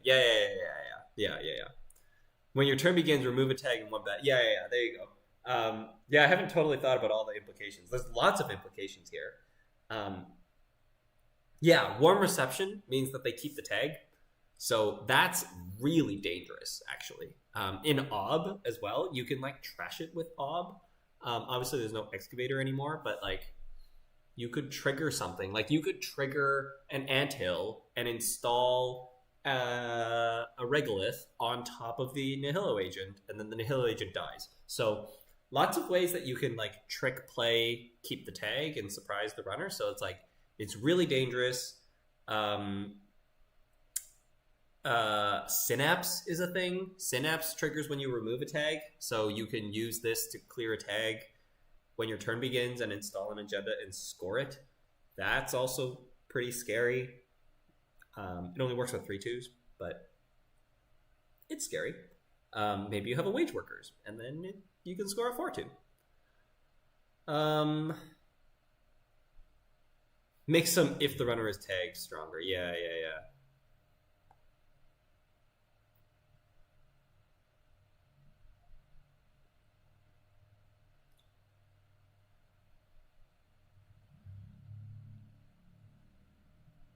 Vic's console was just spoiled over at ESL. I'd be interested to see that. I'll maybe I'll open up a picture of it later. Okay, Flood the Market. I know a lot of people are excited about Flood the Market. Scary card. It does require a lot of remotes though, but I can definitely see decks where you're playing what do you call it? Fully op with Flood the Market. Right, you have this card and three servers with a card in it protected by ice, and then you can go install, play this, and now you've got 3 advancement tokens. This is where the Synchro Cyclotron comes in, because that basically gives you an extra token, or it gives you an extra click, and then you can, at the very least, get an extra advancement token. So you install, you play this, you get another click, get to do something with it. You'll probably see like, this is probably the first deck that you're going to see people play, is Flood the Market, fully op, either in HB or in NBN.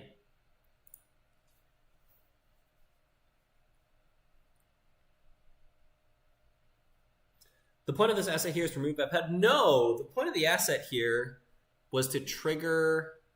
how do I do this? The point of the Nihilo Agent is to trigger editorial division. So, I know I'm blocking it right now. There we go. So there's Nihilo Agent. The point of it is to trigger editorial division. That's the NBN identity that lets you search for something when you take a bad publicity. That's like the point on its face. But there's other points too. Like as I said, there's lots of ways to trash Nihilo Agent at a weird time. You can use it in Synapse to install something when you remove a tag. So lots of applications of Nihilo Agent that requires some thinking to figure out, but it's very interesting. Vulture Fund. This is our too big to fail without the credit restriction. You gain $7. You take a bad publicity. Maybe you have something that can pay for it. But you can play this in editorial division, and you can just play it, search for another one, play it, search for another one. Cool card to have existing. Not that much to say about it, really. You see the liability text because it's giving you a bad pub, I think is the idea. Flagship is our new Chrysium Grid. It's a more interesting version of Chrysium Grid. It only works on HQ and R&D. I don't know why. Somebody tell me why Flagship says HQ or R&D only. I don't see why that's necessary. But It stops runs from being declared successful, so it's going to be a good card for Earth Station. And then it's got a persistent ability, which is very good because Earth's Crystalline Grid before didn't block twinning, but now Flagship does, right? It says during each run against the server, the runner cannot access more than one card other than this upgrade. So it blocks multi-access, which triggers on breach now rather than on successful. So very good change on the Crystalline Grid base text. Great card to have existing, and it's something that you definitely want against Deep Dive.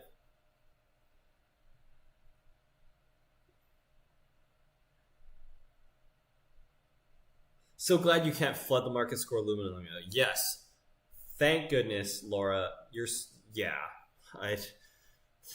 I'm very happy Luminal's gone. Nebula support. Yeah, Flagship goes in Nebula too. That makes a ton of sense. They got to pay $4 to trash this, otherwise Nebula's staying flipped. Only accessing a single card in other servers is probably problematic on multiple levels.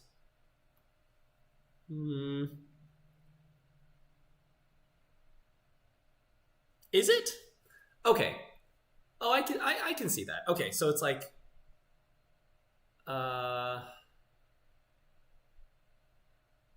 okay, so what? I have like Skunk Void, or I have Skunk or Void or some kind of defensive upgrade on a remote, and this is protecting the upgrade, and it's hard to trash, and that's problematic. I mean, like, I can definitely see that that's good. I could see, okay, like, I guess that can cross into problematic. Why does it stop you from putting this on archives? So that see, yeah, the answer that just came to mind is so that you can't use it with Regenesis. And that is actually not how this works, because all the cards in archives flip on breach. So it would still flip all the cards face up. It just means you can't access other upgrades. Like, why is it okay that we can't access other upgrades on HQ and R&D, but we have to be able to on other servers?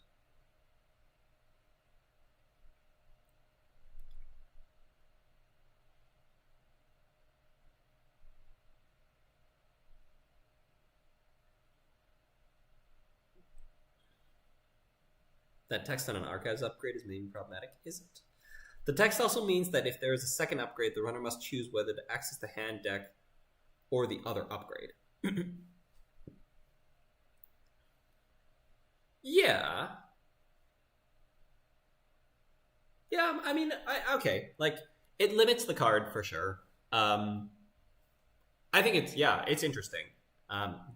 Again, another simple ability where you can put some upgrades in the deck and, like, stack this with an upgrade. Like, it's a very interesting deck building exercise.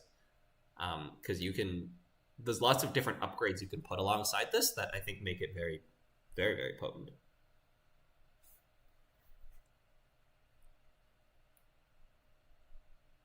Yeah, it's so rare that other upgrades go on HQ R&D, so if it enables it, it's an interesting change. Yeah, I like it. Okay. Last card on RDB. Let Them Dream. People compare this to GFI. It's nowhere near the same as GFI because it's a two-pointer. Like, the power of GFI before was that it fits your three-pointer slot, so you can score 4 and the runner has to score... You can score 3 and the runner has to score 4, but also, like, in deck building, that's your three-pointer. As a two-pointer, it's significantly worse.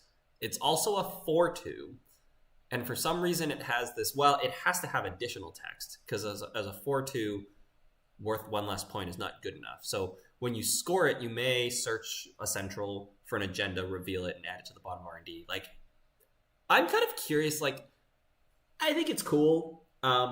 Again, it opens up possibilities for deck building and for play, and it lets you control where your points are to some extent. I like this card. I guess, like, I'm a little confused because this is, like, a great card for a prison deck. Because you have, like, 3 of these, and I have 3 less points, and when you score it, you can take a 3-pointer and put it at the bottom of your deck. So it's really like enabling some kind of prison strategy, or like it's manipulating. It's like I can see a world where this is manipulating agenda density too much. So I'm kind of surprised that NSG is willing to print that. But time will tell whether such a deck will exist.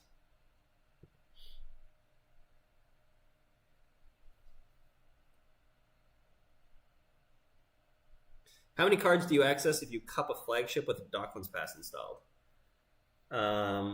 You access all the cards that you can, and the flagship ability doesn't matter. So when you the run cannot be declared successful. So the first step, when you get to the server, the run gets declared successful. If you have a flagship there, then it can't be declared successful. So the run is neither successful nor unsuccessful. And then you get to cup the flagship. So during each run against the server, the runner cannot access more than one. Oh, yeah. No. I'm pretty sure you get to cup it, and then you get to proceed with the rest of your accesses. But I'm actually not totally sure about that one. That's an interesting question. Because it depends if whether like the number of accesses is predetermined or you just go to access. And then like whether you're eligible to access that card is determined as you get there, if that makes sense. Because I think if you... I don't know. I don't know. You'd have to really look at the rules, the exact text of the rules here. But I would think you can access HQ, access flagship, cup the flagship, and then access the second card out of HQ.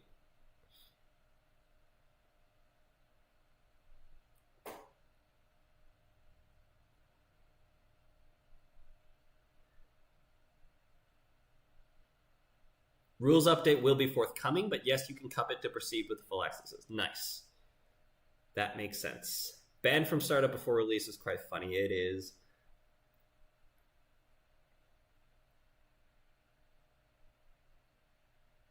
Yeah, the edge case is if you choose the first HQ card to access first before cupping the flag. Like I think, Jordan, I don't think that should matter. I don't think that should matter. Like, I think it's like, I think the game, like, I don't know. I'm actually just like blabbering here because I actually, the rules of like access eligibility has changed so many times. And it sounds like it's going to change again.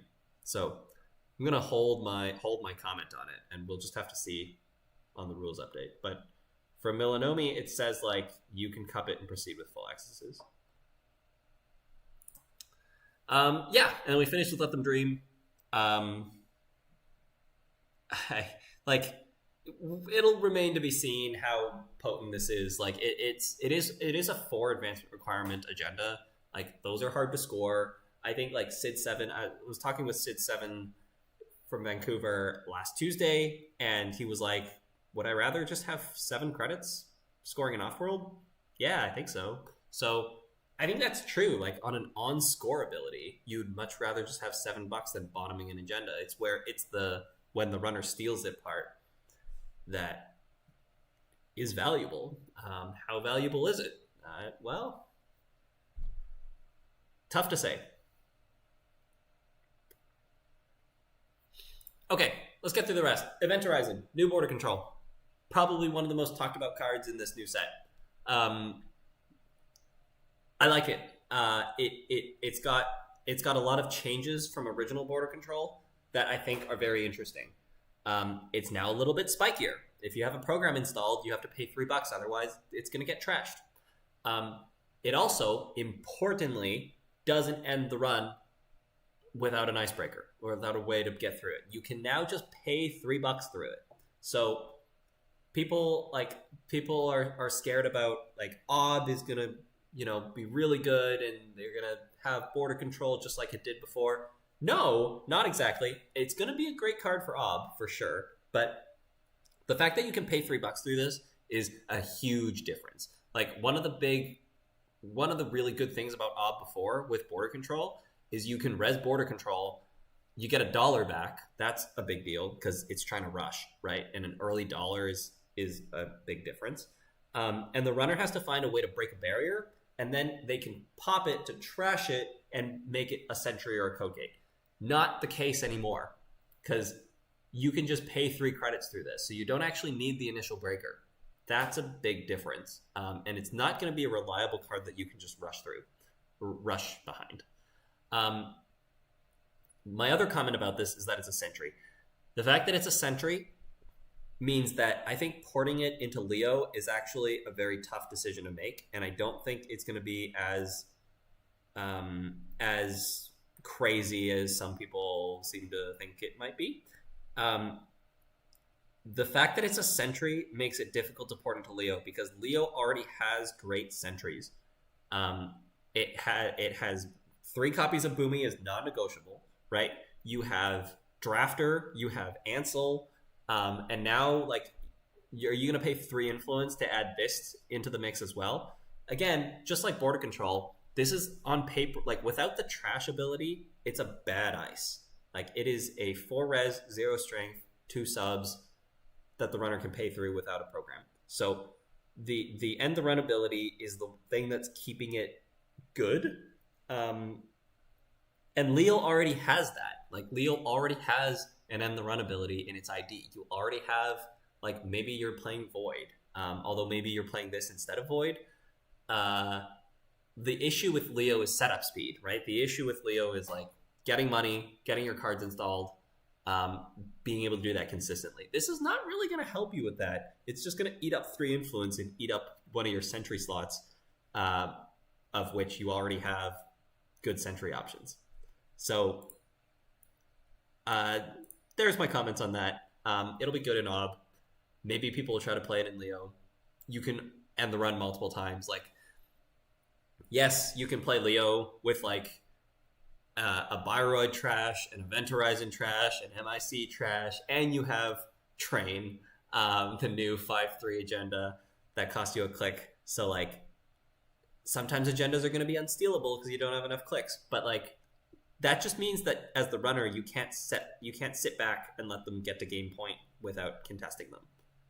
You have to put pressure on them early. You have to make them trash some of their stuff to end the run early, because all of the abilities that I just named are temporary abilities.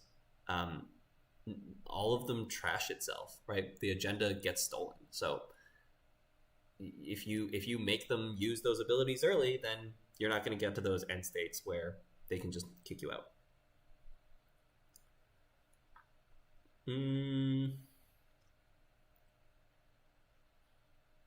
Need the Event Horizon art on a playmat?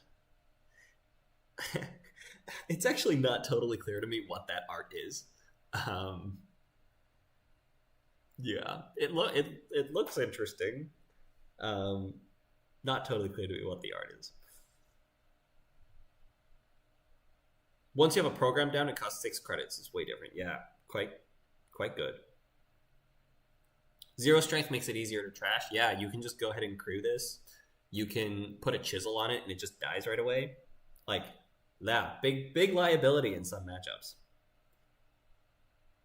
Event Horizon seems very funny with the Magistrate. Oh, the money Sinai. I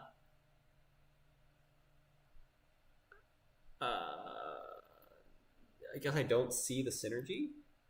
Maybe I'm missing something. But what if we could ETR and R&D twice? Yes. The art is light bending around a black hole. Oh, I see. Okay. Cool. I would rather get a playmat of that card right there. Okay, Flywheel. Flywheel. I feel like a lot of people like look at Flywheel and they don't think too much about it. I think I was talking to Fa yesterday about this, and she was like, I don't know what this really does. It's like it seems underwhelming, and I think it does. I don't know if it's going to see play, but I love that it exists. This is a type of card that is like the same type of card that like Shadow was, or like Caduceus. Well, Caduceus, I guess, like traced to end the run, but like Shadow was like it was like an old card where it's just like a little bit of value, but it doesn't end the run. It's not threatening. It's just a little bit of value. So 2 res, 3 strength, Sentry subroutine, 2 subs, good stats, right? But the subs are gain a credit and you may draw a card. So if the runner's running through this, you get your $2 back. You may draw 1 or 2 cards. It's great. Like I don't know if it's going to see play because there's lots of other good ice options, especially out of Wayland.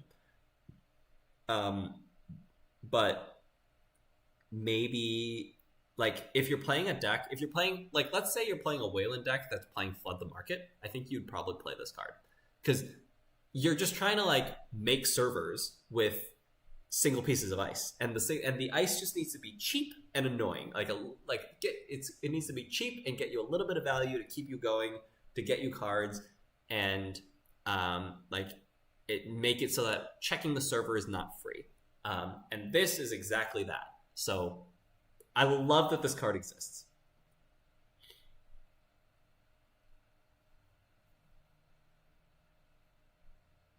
It's free draw, exactly. This seems good in Rush Wayland since it rarely gets broken, except Echelon, maybe. Yeah, exactly. But at the same time, Nick Ride, like, does it actually make the cut? Like, make the deck slot cut in Rush Wayland? Because if you're playing a Rush deck, you're going to naturally want a ton of end the run subs. And this doesn't end the run. So, like, in a Rush deck, you want to put this on R&D or put this on HQ, right? You want to put this on a central, on a server that you're not trying to score agendas behind, and just make the server slightly more annoying to run. That's cheap for you to res. And it's perfect for that, but as we know, like, you're not always going to draw your cards in the right order. And there's going to be some times where you just like, you've like installed some ice on a central early because you have to defend it. You're up against Crim or what have you, and you have to put the ice that you have down. And then you're like, all right, the next ice I draw, we're going to slap it on a remote and I'm going to try to score this agenda. And then you draw this. It's like, then you're like not good. Like, it's going to delay your score. So does it actually make the deck slot cut? That's a tough decision to make. And I think I agree. Like, you're saying, yeah, maybe not since it does an ATR. Like, I think it probably doesn't make the deck slot cut in a Rush deck. But in an asset deck, I think this gets really interesting. Because in an asset decks are always like really hurting for card draw. Like, you want every card possible, right? Like, Wall to Wall is really good in Wayland, in a Wayland asset deck, because it's just like hard to get rid of card draw. So this card fits really well with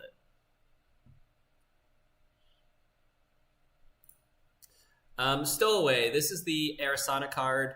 Card's really good. I really like the design. It's Cubon, but it's better than Cubon because Cubon, for those who are playing Arisana with Cubon, will remember that Arisana has to install the Cubon, and then the Corp has to decide if they want to res the ice or not. Because if Arisana passes the window and the Corp declines to res the ice, then there's no more window to install Cubon before you pass the ice. And this gets around that. So the Corp can decline to res, you pass the ice, then you put the stowaway, and you get your 2 credits. I like it. It's like a slightly better Cubon. Of course, the run has to be successful, whereas Cubon doesn't have to be successful. But cool card. It's clearly an Arisana card. As I said, I don't really like Arisana as an ID. But so I kind of don't like that it's getting support for that reason. But this card itself is cool. I like Cubon as a card, and this is a bit better than Cubon. The RE interaction is the only way in which it's better than Cubon, though. But like, but in what ways is Cubon better than this? Like just like I mean like that's the trade-off, right?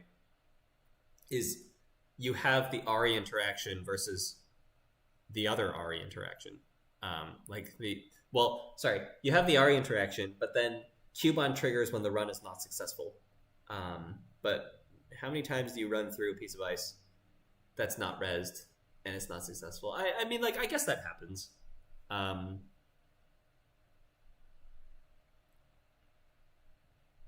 Yeah, no, maybe that's a good point, actually.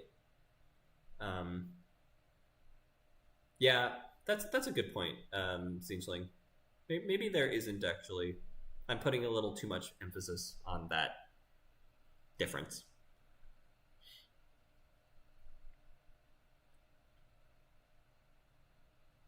It feels like a side grade. You can't use it to pressure a skunk void server. Oh yeah, that's a good point. Yeah, that's a good point. That's a good point. You can't use it to pressure a skunk void server. Very good point. It's very significant. Yeah, no, that's true. That's true. That's true. Yeah, it needs to be the runner. Like the run needs to be successful, and if you're up against defensive upgrades and you're trying to just like, poke at it a bunch of times, that's true. That's a good point. It's a pretty significant like. I think the Ari interaction ends up mattering though. Like getting your $2 here and there is a big deal.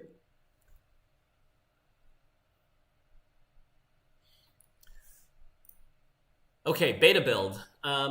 This is a test run, but it also gives you a run. And it can't pick it up out of archives. It has to be from your stack or from the heap. It has to be from the stack. So I think there's not too much to say about this one. It depends on what, like, this is a programming, like it's a deck building. Like you have to like really figure out what you're doing in deck building with this card. It's a card that requires, obviously it's a non-virus program too. So, but it's not a recursion card. Like Test Run used to be like you could use it to recur stuff. You can't use this to recur stuff. I think the most obvious thing you can do with it is you can play beta build and get an Orca, and then you can knickknack the Orca, and you've profited $7 in a card, and like you cycle the beta build. So that's neat. I think Alec Cinderin was playing some Orca, Lobby, Knickknack, Polly's Cafe situation last Tuesday, which I got the pleasure of playing a game of. Got the pleasure of playing a game with it, and this would be a great card for that, right? You play this, get $7, chuck an Orca in the bin. It's gonna be interesting. It's gonna be tough to make work. Like it's very draw dependent.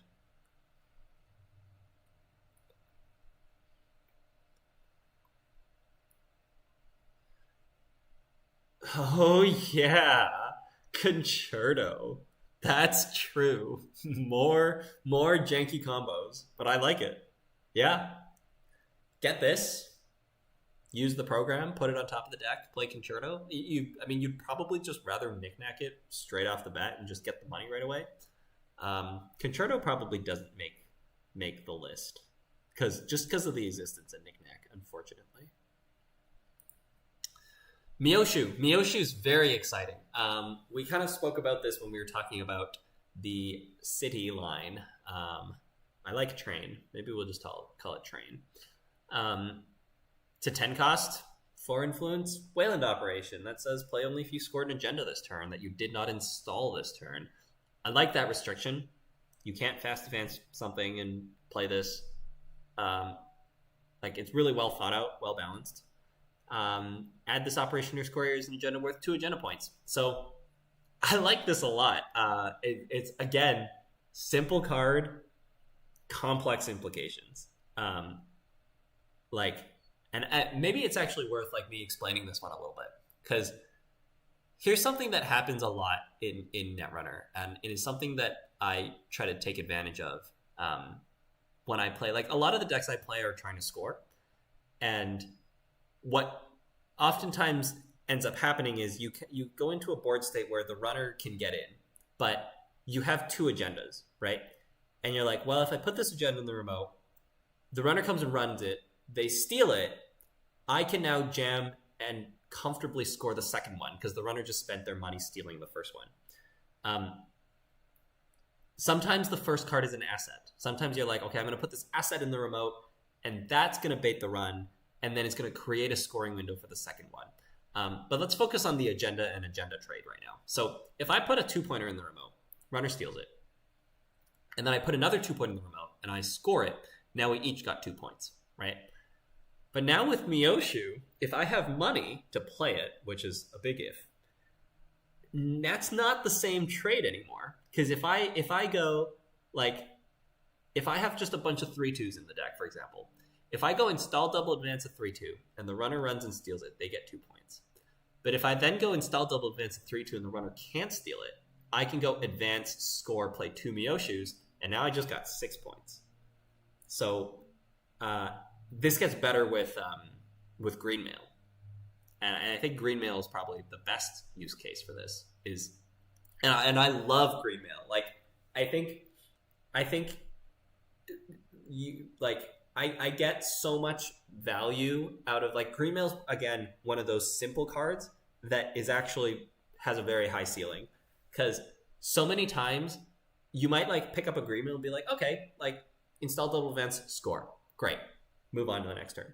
But so many times when I use Greenmail, I'm actually considering I could score this, or I could use it to bait a run. And if I install, maybe I single advance, maybe I double advance, if the runner comes and runs it, is that trade-off actually better for me? Is it better for the runner to run this and me to give them a point to make them run my server? And I do that so many times with Greenmail, and now Miyoshu is a card that fits into that so well, because I can install double advance Greenmail, and if you don't run, I can score it and play 3 Miyoshus and I can win. I can get 7 points from 0. That's crazy. That's scary as heck. Of course, you need to have $30. Well, you have to have 28. And you have to have all 3 copies of Miyoshu in the deck. Malapert Data Vault is a card. Card slots, deck slots is a problem. So there you go. Interesting card. I like it. Thankfully, you can't recur this with Basalt Spire. Yeah, that's true. First person I install Advanced of Greenmail and use these next turn wins a prize. That's right. I'm definitely going to be trying this. Maybe as early as next weekend. Maybe. I think this is wild to print in a world of seamless launch. Yeah. I mean, well, like, I don't know if, like, again, I think it's going to be difficult to use. It definitely makes getting money a win con, which I like. Because I think in the world without hard-hitting news, the Corp having a ton of money is not that threatening. They can res Big Ice, sure, but I just need to go and deal with that Big Ice. But, like, the fact that this card exists makes lots of money very, very threatening, which I think is interesting. And it also makes deck building much more complicated, because this eats up deck slots. Playing this naturally makes you want to play small agendas, which also eats up lots of deck slots. You also need to have lots of money, which also eats up lots of deck slots. So I think deck building with this card is going to be very, very complicated, because you need to have good ice to make the dragging the runner through the remote relevant. You need to have the agendas, you need to have the money, and you need to have this card, which is also like another card. Like, maybe you want to play measured response. Like, so many deck slots out there. And, like, as Zinchling has pointed out, seamless launch is a thing. Like, Delbulb saying seamless Greenmail, wage workers like this. There's so many cards, right? We don't have the slots for all those cards. So it makes deck building very interesting. But yeah, seamless definitely synergizes with this as well. You see this as an early banless target. It's really cool, but could easily get out of hand if the money is easy enough in Wayland. Yeah, I can see that. As I said, though, I think it's very difficult. You need to have a lot of agendas, because there's going to be so many games where you just draw like you draw money and ice and agendas, and you just start scoring agendas. Like, what are you gonna do? Are you gonna not score your agendas because you haven't drawn the Mioshu yet, or are you gonna start scoring your agendas because it's safer to do so? Because if you don't score them, they're just gonna start piling up out of HQ. Or are you gonna not play very many agendas? Like, you're just gonna play like Let Them Dream and 3-pointers. And then like the impact of this card has now been tougher, like has been less, it has been lessened because your agendas are bigger, and you're just kind of like supplementing a score rather than really trying to burst, because your advancement requirement has gone up for each agenda. It's tough. Yeah, Antoine's I think Antoine's got this, is like, scoring this also doesn't remove an agenda from circulation, so agenda density stays high in decks that play this, but I'd expect this to nearly always end the game when played. Yeah, Let Them Dream could be a card. Like, I think Let Them Dream fits well in a deck with this.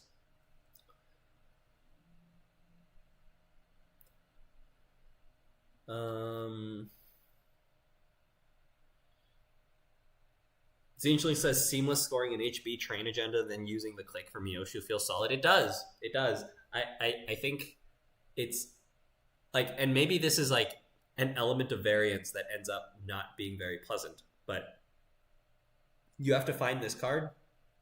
It's 4 influence. It costs 10 credits. A lot of costs in there to play this in HB.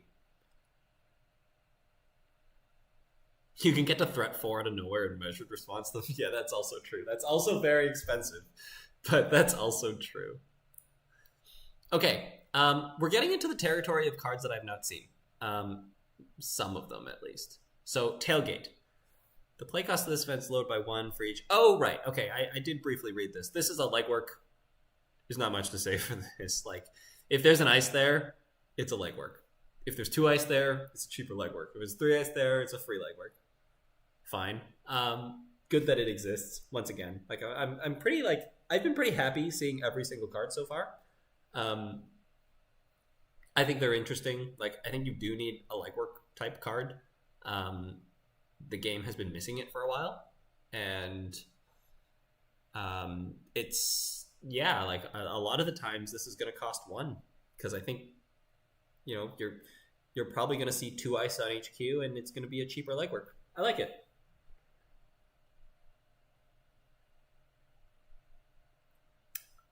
Antoine says, I'm way more hyped for the VP cards than I was for Elevation so far. I definitely agree. Definitely agree. This is the best content card of the set so far. I can make a video with this.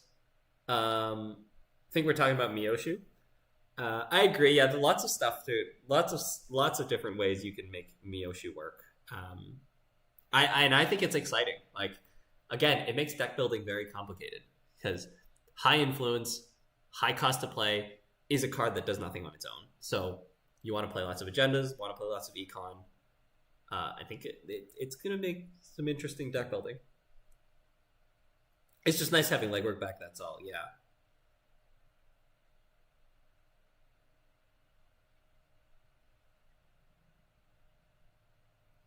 The go pieces are on the squares rather than the intersections of the grid.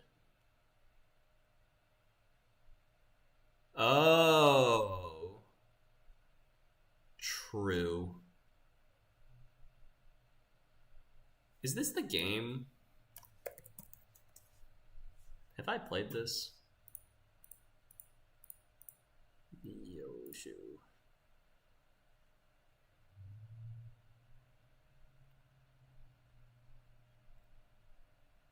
I don't know what this is called anymore. It's called Go? Okay, I'm not going to try to look this up now, and I'm going to finish what we're doing. Maybe this is a game I've played.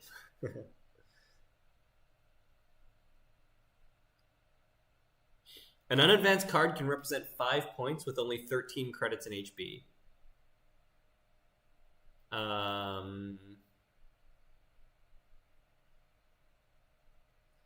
Go on. How we doing that? Let me know, Declan. I'm interested. 13 credits. An unadvanced card can represent 5 points with only 13 credits in HB.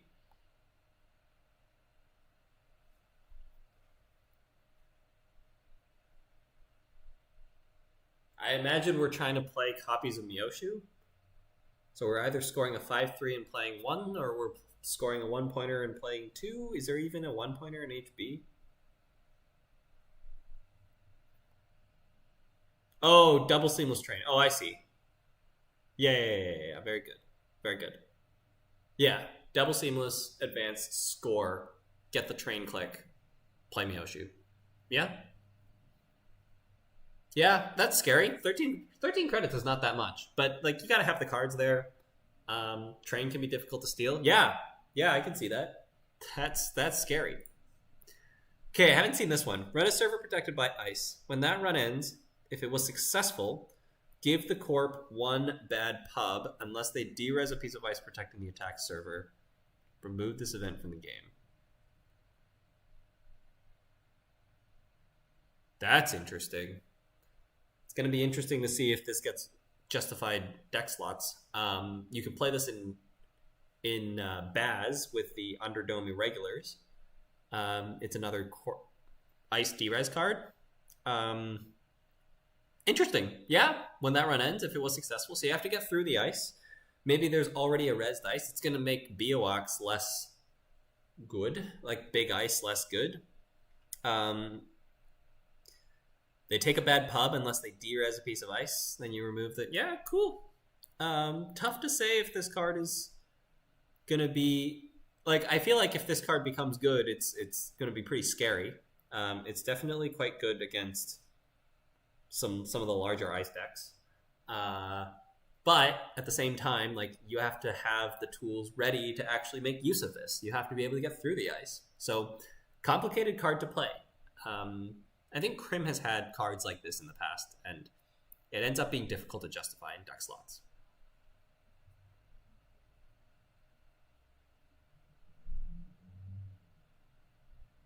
Oh yeah, vulnerability audit works with that too. Yeah, it could be fun with Mag Electric for Baz. Yeah, exactly. Um, if the only ice is already derezed, it's just mining accident.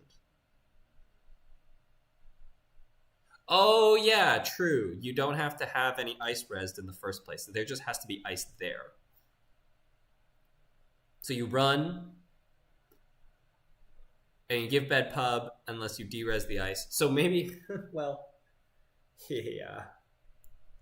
You could play this. You could play this in like an ice trash deck, right? Where you like run a server protected by ice, you encounter the ice, you crew it, and then they take a bad pub.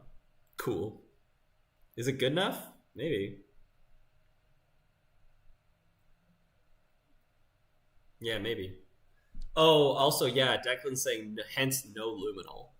So true. Yeah, man, if luminal existed with Mioshu, that would not be okay.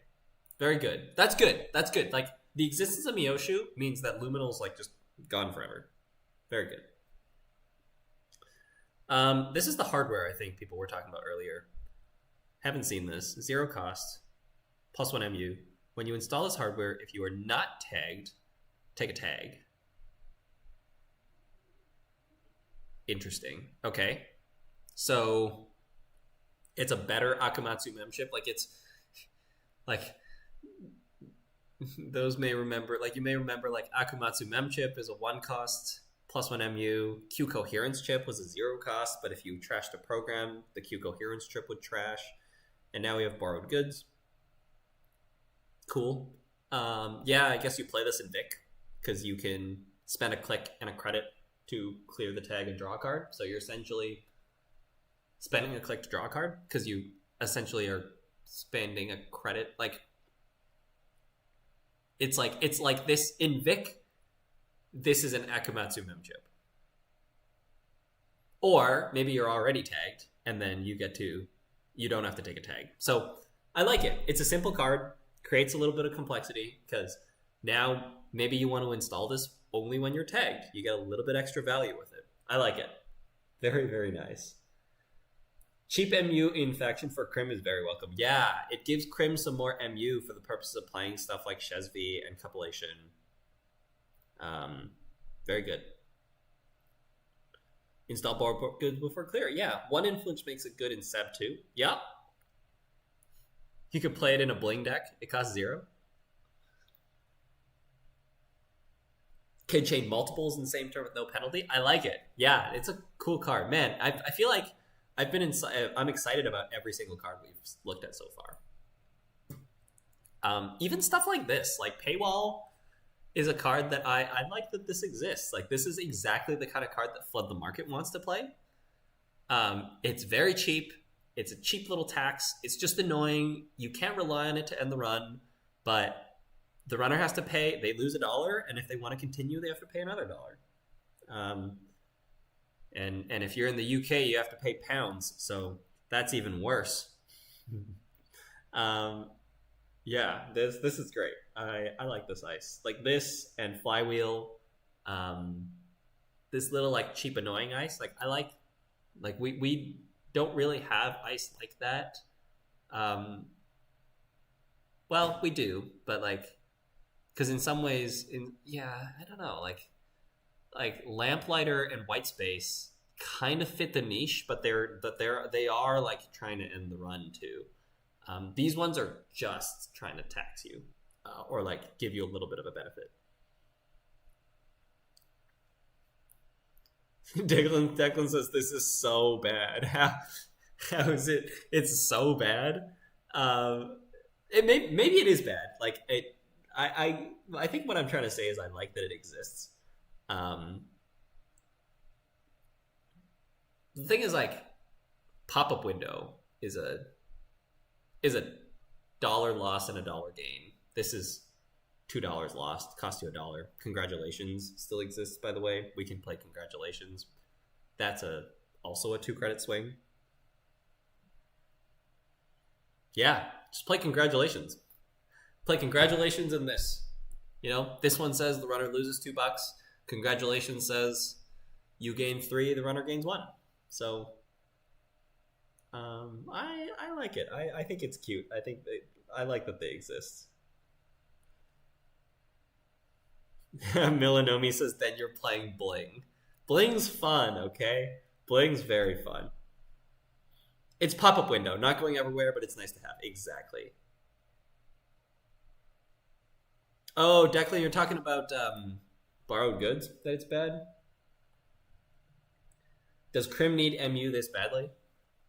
Maybe not. It definitely gives you some flexibility. I definitely agree that I think Crim just having 5 MU, like 4 plus a console, has been totally fine. But it opens up the play space. Like Crim has a lot of programs that you see around sometimes that just doesn't get justified in a reg deck, and I think this can help justify it. Like Sassy. Like maybe we can play a Baz deck that's, well, the thing is, like, if you're playing this, you're probably playing Vic. So that's tough. But like Sassy's good. Like Sassy, Shesvi, Compilation, Breakers, right?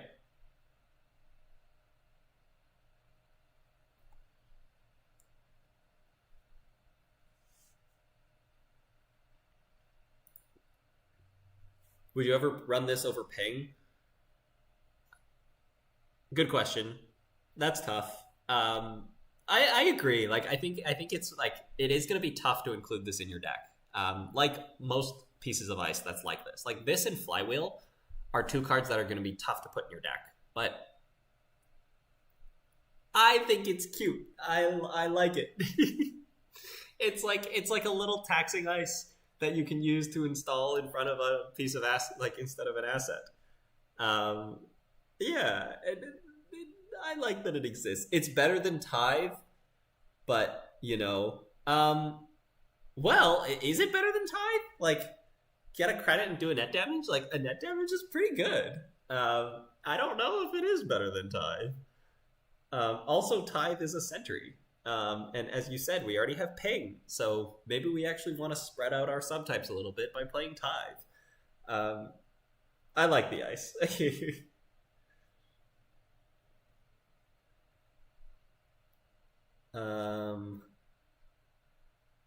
Yeah.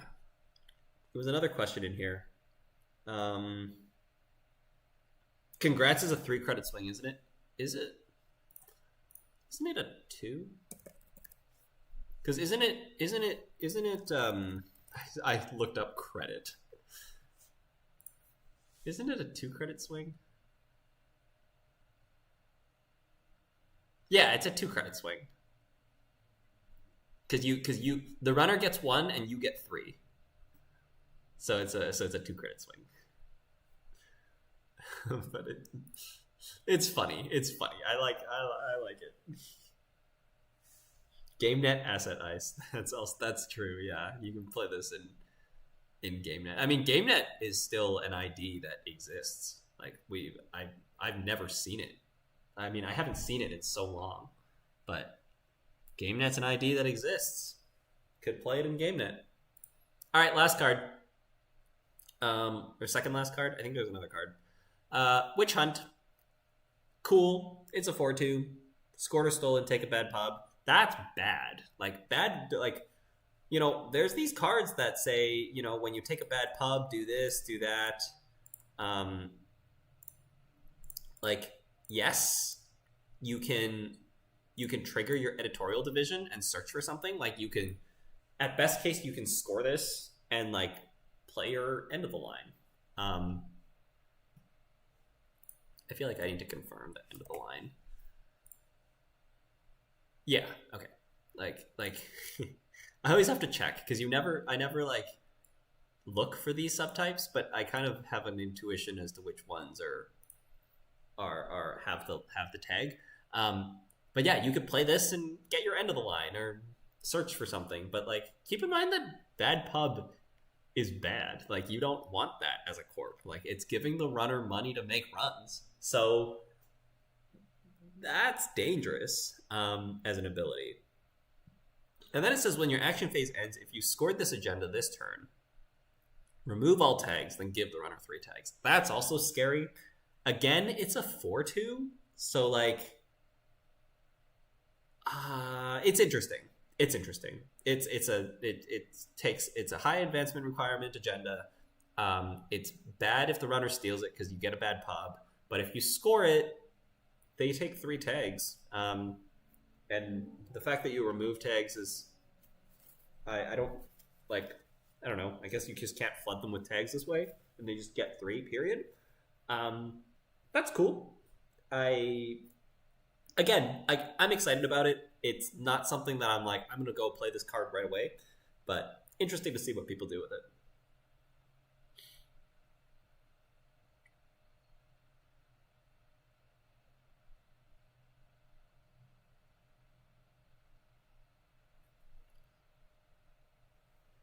Bad pub is less good now with the rules update moving out of your credit pool, though. I guess I haven't quite decided if it's less good or not. Maybe you're right.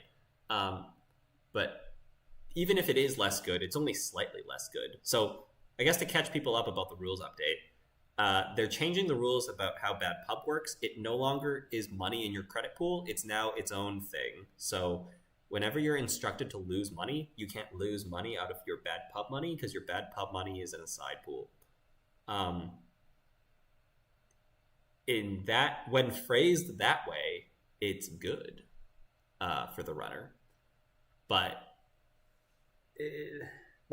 for something like Valentau, which is if you have more money than the runner and the run, then it's better for the corp.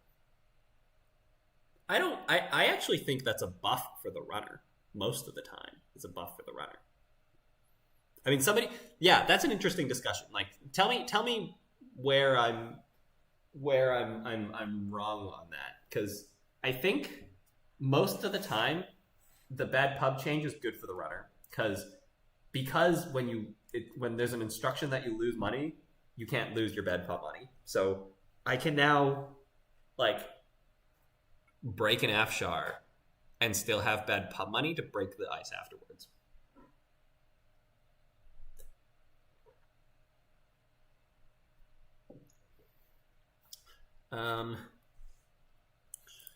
Reading more of chat.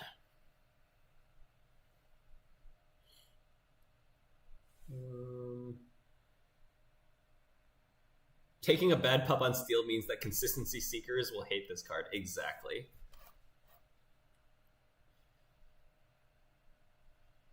Sorry, I have to look at my iPad because I'm kind of behind.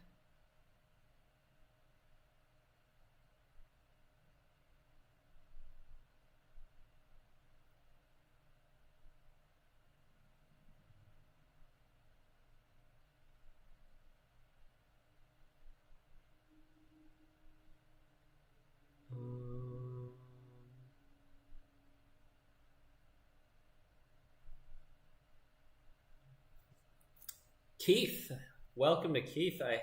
First comment, I think. How's it going, Keith? It's bad for the runner when it's due X unless the runner loses credits. Sure. Yeah, sure. Unless the runner loses credits, and you can't lose bad pub credits. That's true. And it's bad for if you're running into a mess the chessvo, and you can't lose the bad pub money and you have to lose real money. That's true. I guess the fact that you can't lose the bad pub credits due to an instruction that requires you to lose money is a good and a bad thing. Sometimes you have extra bad pub money and you want to lose that, but sometimes the bad pub money is a way to shield money. Sometimes you don't have money in your credit pool, so you don't have money to lose, and you get to keep the bad pub money for other things. I think it increases, again, I think it's a change that increases the complexity of the game, and it increases the little increments of value you can get here and there, in a way that I enjoy.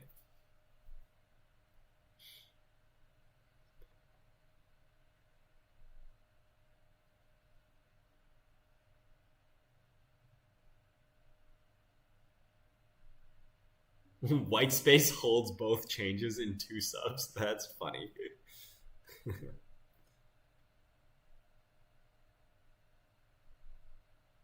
It's better for the runner if they are flat broke, but there's probably more times where they'd rather lose the bad pub money once they get a few credits of it. Yeah, that's true. I think where I'm viewing this from is if I'm the runner and I'm rich and I don't get to lose bad pub and I have to lose real money, okay, that's a little bit worse than it was before. But there's going to be more situations where I'm actually broke and I want to make plays with the fact that I have bad pub, and I think I'd squeeze more out of that. So I overall I like the change, but again, I haven't played in this world, so maybe it ends up mattering quite a bit. But yeah, increments of value you enjoy, I never would have guessed. Exactly. It has some interesting marginal implications that I think are mostly for the corp favored in most situations, but 2 bad pub is still really, really bad. Yeah. Okay. Was there one more card? I'm gonna check my reliable Vancouver spoilers. I think that's it, actually. I think that was the card. Yeah, I guess that was the card that was just spoiled. I think somebody said that something was spoiled on Eternal Super League, which I think is what ESL stands for. But maybe that was the hardware. Yeah, I think we're talking about the hardware, right? This one, borrowed goods, which is not a console. Oh, I see. No, there is a console. There is an actual console. Let me send this to myself so that I can pull it up on stream.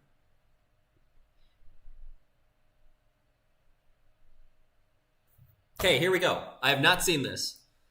True fresh. Look, that's not what we're looking at. Refresh.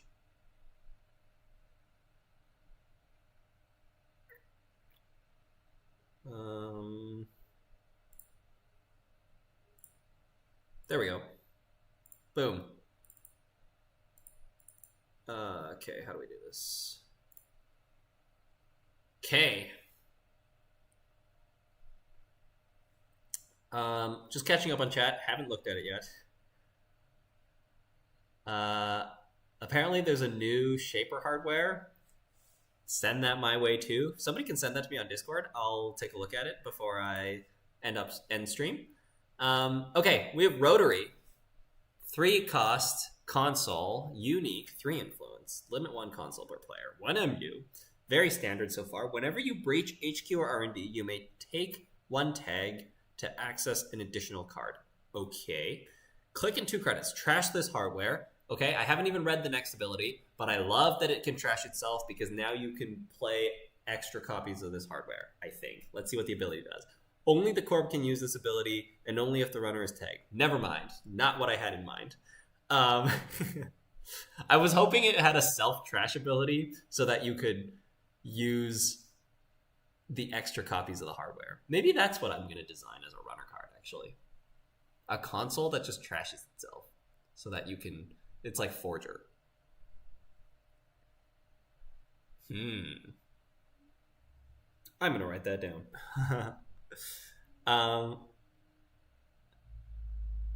Whenever you breach HQ... okay, so you can take a tag to access an additional card. So it's like...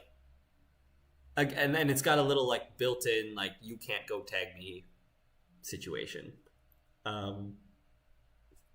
Vic is clearing the tag and drawing a card with a click and a credit. So this is kind of how I value Vic.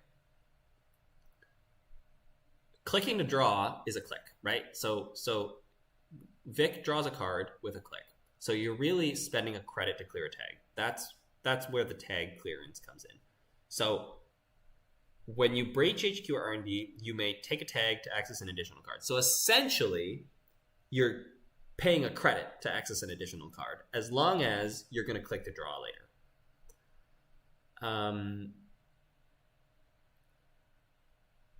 That's fine.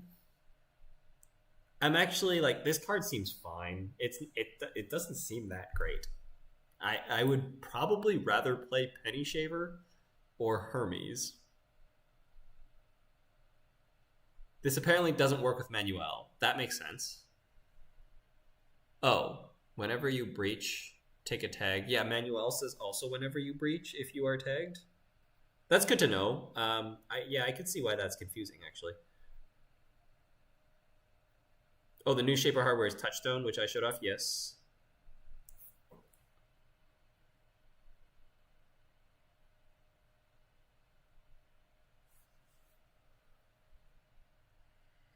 It won't trigger with this tag.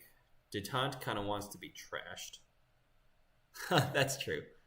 It's already a whenever ability and unique, so I'm not sure what self-trashing would help with.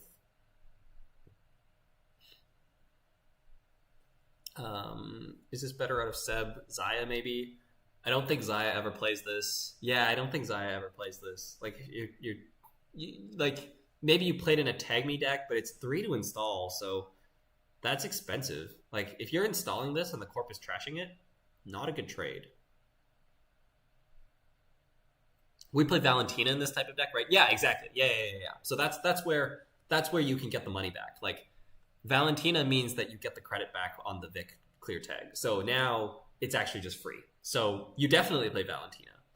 And then you have Valentina, Vic, and then the tag clearance just becomes you're clicking to draw and you're incidentally clearing a tag for free.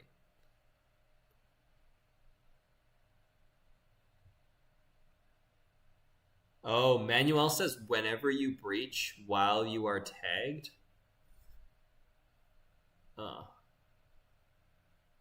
If we get a blue SacCon, this might be playable. Yeah, that makes sense.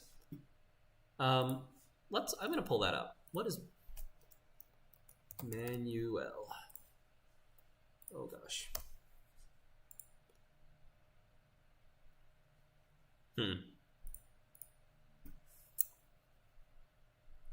Whenever you breach, you may take a tag to access one additional card.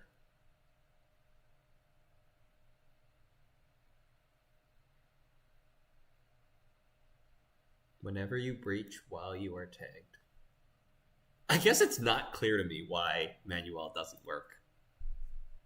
I can see it working, but I mean, I feel like I'm a little out of touch of the whole breach timing and card access rules these days because they change often.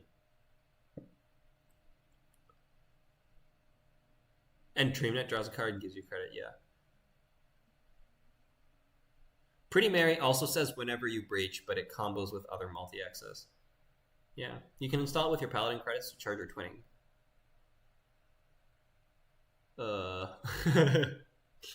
The rotary? Yeah, it's interesting. I think it doesn't seem that good. It doesn't seem that good. Like, I think you'd rather play Petty Shaver and Hermes most of the time. The conditions are checked at the same time, and Manuel will not check again. Okay, yeah, there you go. That explanation makes sense.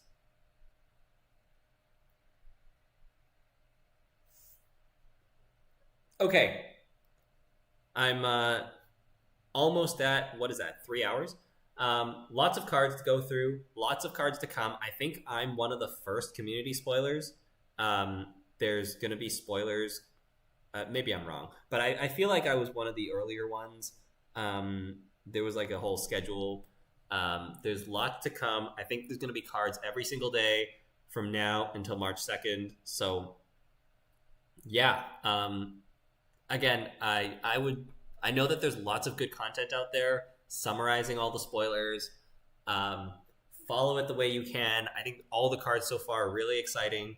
I'm so excited about the new set. I am, again, like, despite not being able to go to Worlds, I'm going to be playing in online events. I'm going to be going to Continentals. I'm going to Mega Cities, Districts, all that good stuff.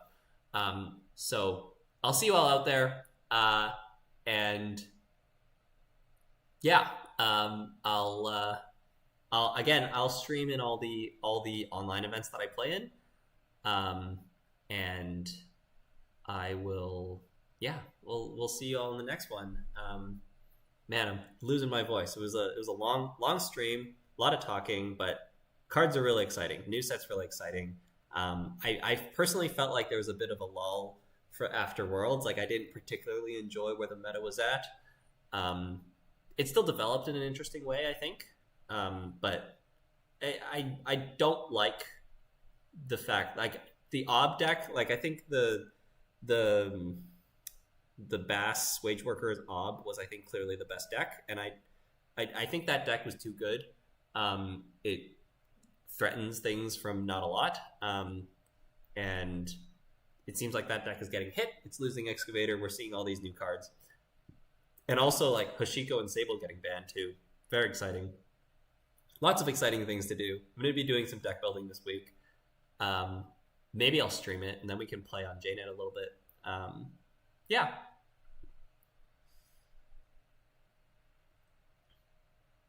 First deck you are building, only knowing what you know now.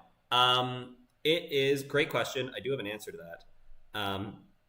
It's one of these. So there's four. I'll give you all four, and then maybe I'll pick one.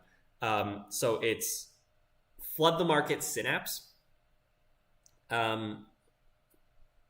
So I think that's like asset spam. You got your Nihilo Agent, you got your Magistrate, and you've got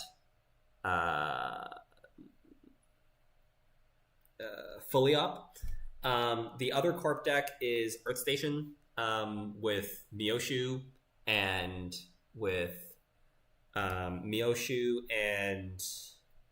Flagship, and Greenmail. That seems really strong. And then the two runners would be Vic. Lots of stuff you could do with Vic, much less thought out. Lots of tag cards you could play. I listed them earlier in the stream. Crew, Privileged Access, Friend of a Friend, Valentina, and maybe Rotary. And Hiram, the Shaper ID. The Shaper ID is great. I think it's really interesting. It makes the timing of installing hardware relevant, which is a very interesting thing to think about. So there's the 4 decks. I'm always more of a runner. Like, I enjoy playing runner more than I enjoy playing corpse. I mean, I enjoy playing them both, but I see myself as somebody who's probably particularly good at playing runner. So the first deck I'd probably build is probably Vic.